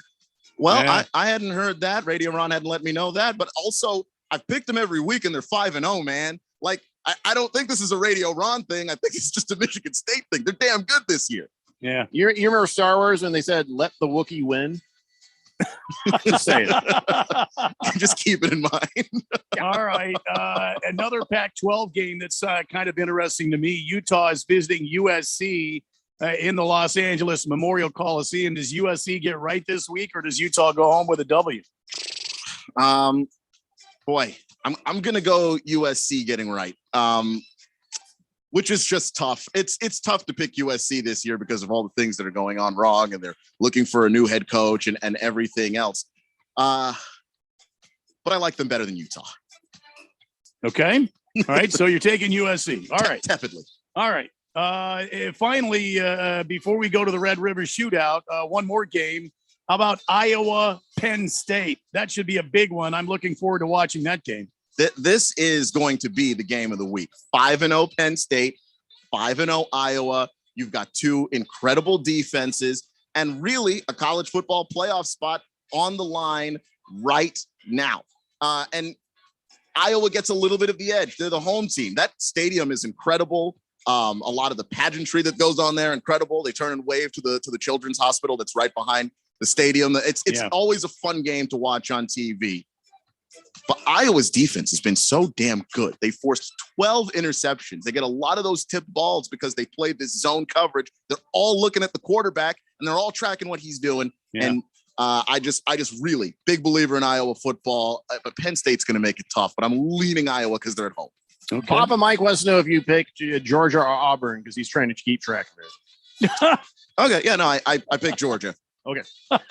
to win by lots and lots. All right. Well, if we're going to do this last one, we better do it quick. We're running late now. Yeah. Okay, here it is, Red River Shootout. You got number 6, Oklahoma, taking on number 21, Texas in the Cotton Bowl. All right, Keon. No favorites here. Who do you got? I mean, it's going to sound like I'm picking a favorite because I am going to pick Texas, but it's mostly because of how Oklahoma has looked all year. They haven't looked like the Oklahoma of years past where they would just obliterate everyone. Plus, this game is actually a really close game. And this is one of those games you throw out the records, except you don't have to throw out the records. Texas is 4-1. Oklahoma is 5-0. This is a premier Big 12 matchup. I'm going to go Texas because I haven't seen Oklahoma look quite like themselves. If they are able to get back to the way they used to, the way that we thought they'd look at the beginning of the season, then they'll wind up winning this game. But I have to see it first. All right, there you go. That was Keon Rose's college football dance party. And for the record, he didn't remind me that we were going to do that before during the break. So that's why we started so late. So he's going to make it sound like I was holding back from him, but really he has only himself to blame. Yeah, well, I'll take the blame on that one. I didn't realize that we weren't on the same page there. And that's on me. You know I'm not having a good show today, all right? So you just get, you're supposed to help. You're supposed to help me. Okay, I took the responsibility, right? I'm sitting in the producer chair. I got to produce. Just saying. Mr. Pink Eye has one last question. Randy, if the driver doesn't bank with B of A, will they gonna have to pay a fee? Well, I think I can answer that. If you use an ATM that's not your bank, so it depends on your bank and how they handle their own processing. No. Next question. No. All right, we're going to take a break. We'll come back. We're going to have the injury ins and outs for your NFL weekend. And, of course, on this date in big Georgia sports history. It's the Daily Blender here on 1580 The Fanatic. Did you get all the stimulus money for you and your family? Do you have children and didn't know you could receive monthly child tax credit payments? You can claim your monthly child tax credit payments and missing stimulus payments, even if you don't file a traditional tax return. Visit ssa.gov/EIP to learn how you can apply online. Get the money your family deserves. Visit ssa.gov/EIP. Produced at U.S. taxpayer expense. Sponsored by SSA. Everybody, Mark Asher, about to tell you about my friends at Valley Medical Weight Loss. I love this company. I've used them. I have friends that have used them. A ton of weight has been lost in a quick amount of time, and the right way. That's the important part. Look, they have 3 Valley locations, Tempe, Glendale, and Phoenix. So one is close to you, and they've been doing this for well over a decade. And right now you can get your first week, $31.95, absolutely free. Just mention Money Radio or mention The Fanatic, and it is on them. 602-441-3305 or valleymedicalweightloss.com. Hey guys, Jeffrey O'Brien here. Listen, when we're all working on our shows here at The Fanatic, we're totally focused and we don't want to worry about the other things. You know, like the technology that runs our station. That's where Affinity Technology comes in. They run all our IT so we can focus on what really matters, our business and our listeners. These guys handle literally everything. If it plugs in, they work with it. They've saved us tons of money and have kept us focused on what really matters. Affinity Technology, they can do the same for you. Go to atechaz.com. Be sure and tell them I sent you. Mortgage interest rates remain near historic lows. So whether you're wanting to lower your interest rate, take cash out to remodel your home, or pay off credit card or installment debt, now is the perfect time to refinance or purchase a home. Call David White at 480-244-6625. 480-244-6625 to review your mortgage options. And to take advantage of David's 32 years of industry experience, incredible customer service, and competitive interest rates. We shop the market for the best interest rates so you don't have to. So call David at 480-244-6625. That's 480-244-6625. Call David now to discuss your mortgage options and before interest rates go up at 480-244-6625. That's 480-244-6625. Don't wait. Call today and take advantage of the low rates. David White, NMLS 322907 of AmeriFirst Financial Inc. NMLS 145368, an equal housing opportunity lender.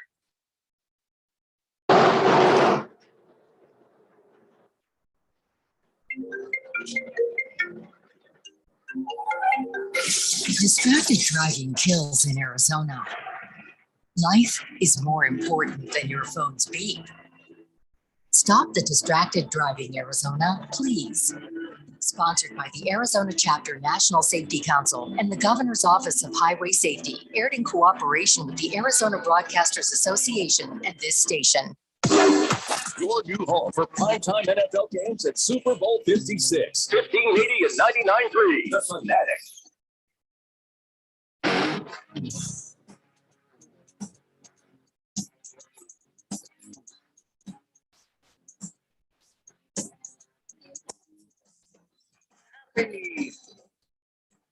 Indigenous Peoples Day, ladies and gentlemen. It's the Daily Blender here on 1580 The Fanatic, Arizona sports betting station. And Papa Mike did a bet for you, Keon. He says, I'm taking Penn State in a close game in Oklahoma over Texas. Right now, Keon is beating me 2-1. Keon, what do you say? You want to bet lunch on the OU Texas game? Absolutely. Let's do it. Well, declare the lunch level, though. It's just a casual lunch level. Like fast food lunch level? Like fast food, yeah. All right. I mean, you got to make sure you say those things. That's true. Before you're buying a lunch that costs $65 and involves steak your and Ruth wine. Chris. Yeah. You don't need that. So, all right, there you go. Papa Mike, looks like it is a deal. It's been documented, and good luck to both of you. Before we run out of time for show, let's go ahead and do this. It's time for your NFL injury ins and outs. We're going to go through this pretty quickly. because I know there's a lot of information you need to know. And it's a little more in-depth than that little bald guy on Fox when he does it. I'm going to do a lot of different players for you real fast. I'll start with the Arizona Cardinals. Chase Edmonds. That is going to be a game time call now. I thought he was going to be out for that game, but it sounds like, that he's a game time call. So there is a chance. If your fantasy football depends on it, I wouldn't put him in. James Conner, though, you should definitely have him on the ready because whether Edmonds plays or doesn't, I feel like he's going to get some serious carries out there. Kingsbury is saying that Byron Murphy not likely to be out there because of the injury. So you probably count him out. TJ Hawkinson, DeAndre Swift, Penei Sewell, all of those are questionable for the Lions-Vikings game. Keep an eye on that, I guess. Let's see here. Those are all their best players. Yeah. And then Taylor Decker is on injured reserve.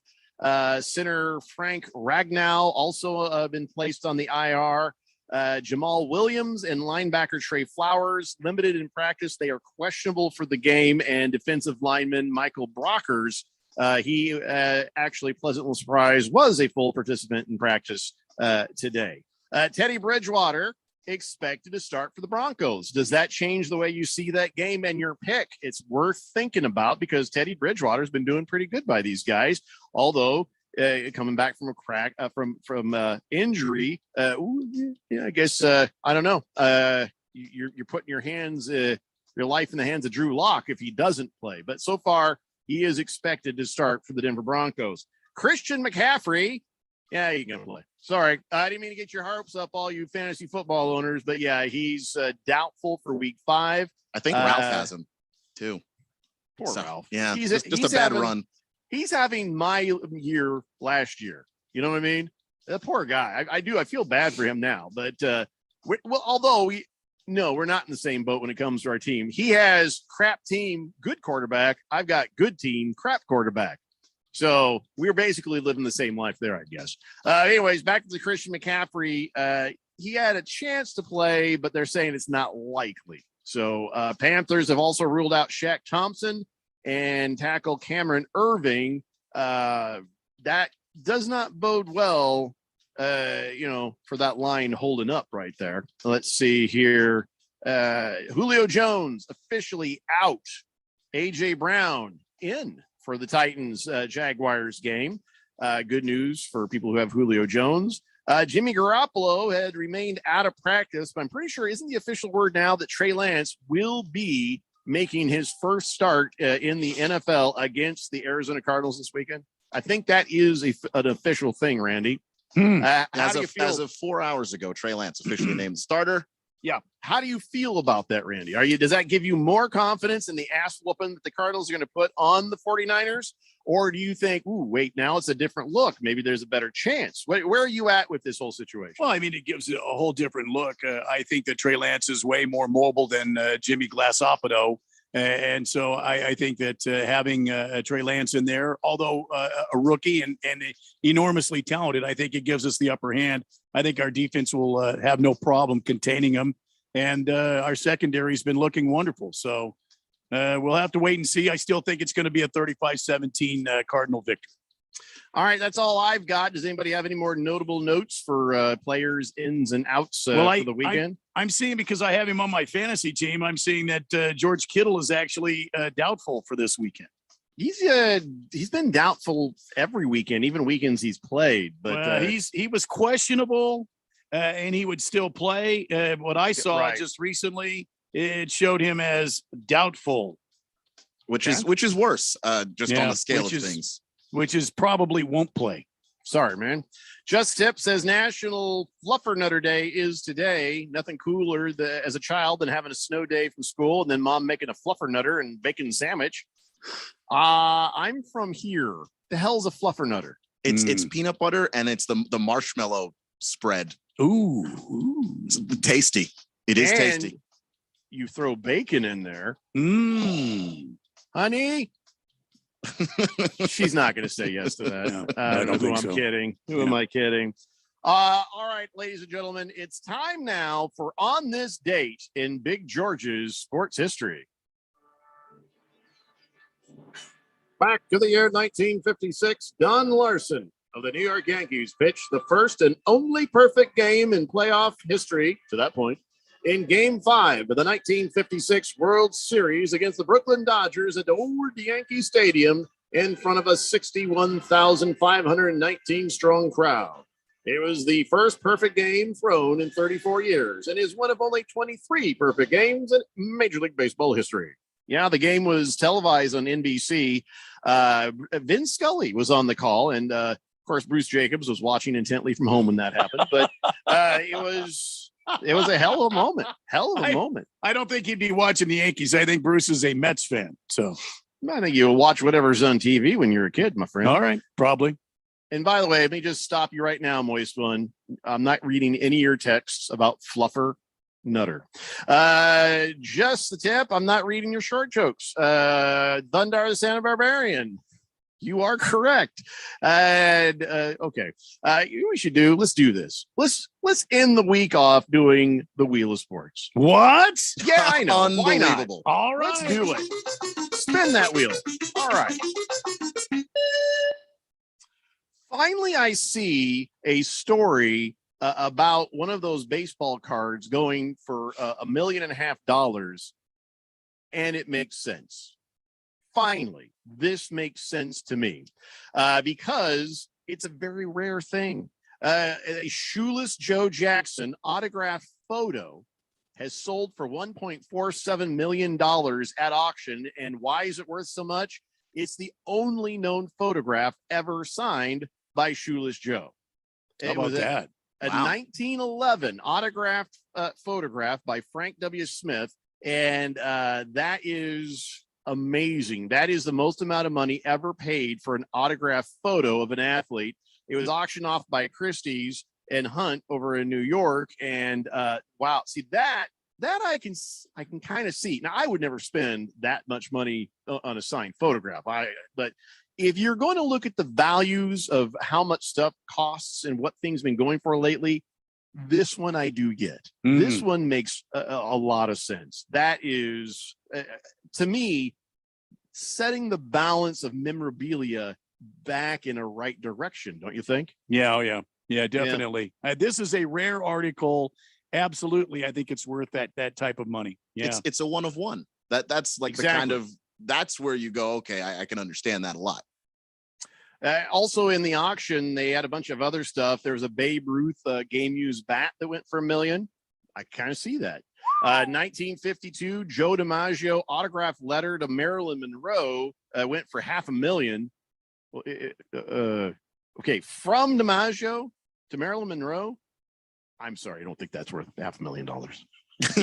if it's from her and it's spicy, maybe. Like if it still smells like her perfume, maybe. Still.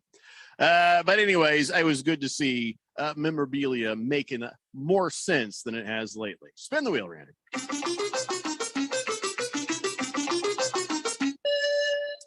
All right. So now you guys know the Cleveland Indians, I guess right now have become the Cleveland Guardians. They finished the season as the Indians, and now they're going to be the Cleveland Guardians. And they still have a bunch of leftover merchandise to sell. And so what they're saying is we are still going to sell the Indians jerseys and stuff and then donate all the proceeds to charity. But I can't help but think if you've decided that this is an inappropriate name, maybe just, don't. I don't know how to feel, but then it's going to charity. I don't know how to feel about this. It's like with your Redskins there, Keon. Redskins, I guess Indians, not as horrible a name as Redskins, right? It's not a immediately racist thing. And I've always said, as long as the tribes don't mind and you're not doing racist caricature cartoons, like Chief Wahoo, right? But the basic Indians, jerseys, that stuff, I guess that's not so bad then, right? I'm not sure where to fall on this. I think that their thinking is we could just throw it away, but that seems like a waste. Right. So I don't mind it. If you're giving the money to charity, you're not keeping it, and you're not wasting the stuff by throwing it away, because people will want it. And if you throw it away, I promise you someone will find it, and then they'll be selling it for profit anyway. And go ahead and give it to charity, and I think you can move on there. I guess the reason I squint at him for this is like, okay, the name Indians is not a bad thing, but the Chief Wahoo thing, they did that wrong. They did the same thing in 2018, but I don't know that. But that's a kind of a racist cartoon. You're like, hey, we're gonna let me try this out. We're gonna sell something racist, so we can give money to charity for you. Give you the money. Like, how about no? Well, how about we just set that crap on fire. I think they banned Chief Wahoo a couple of seasons ago. I don't think they have any material left. No, not from the now. Chief Wahoo stuff.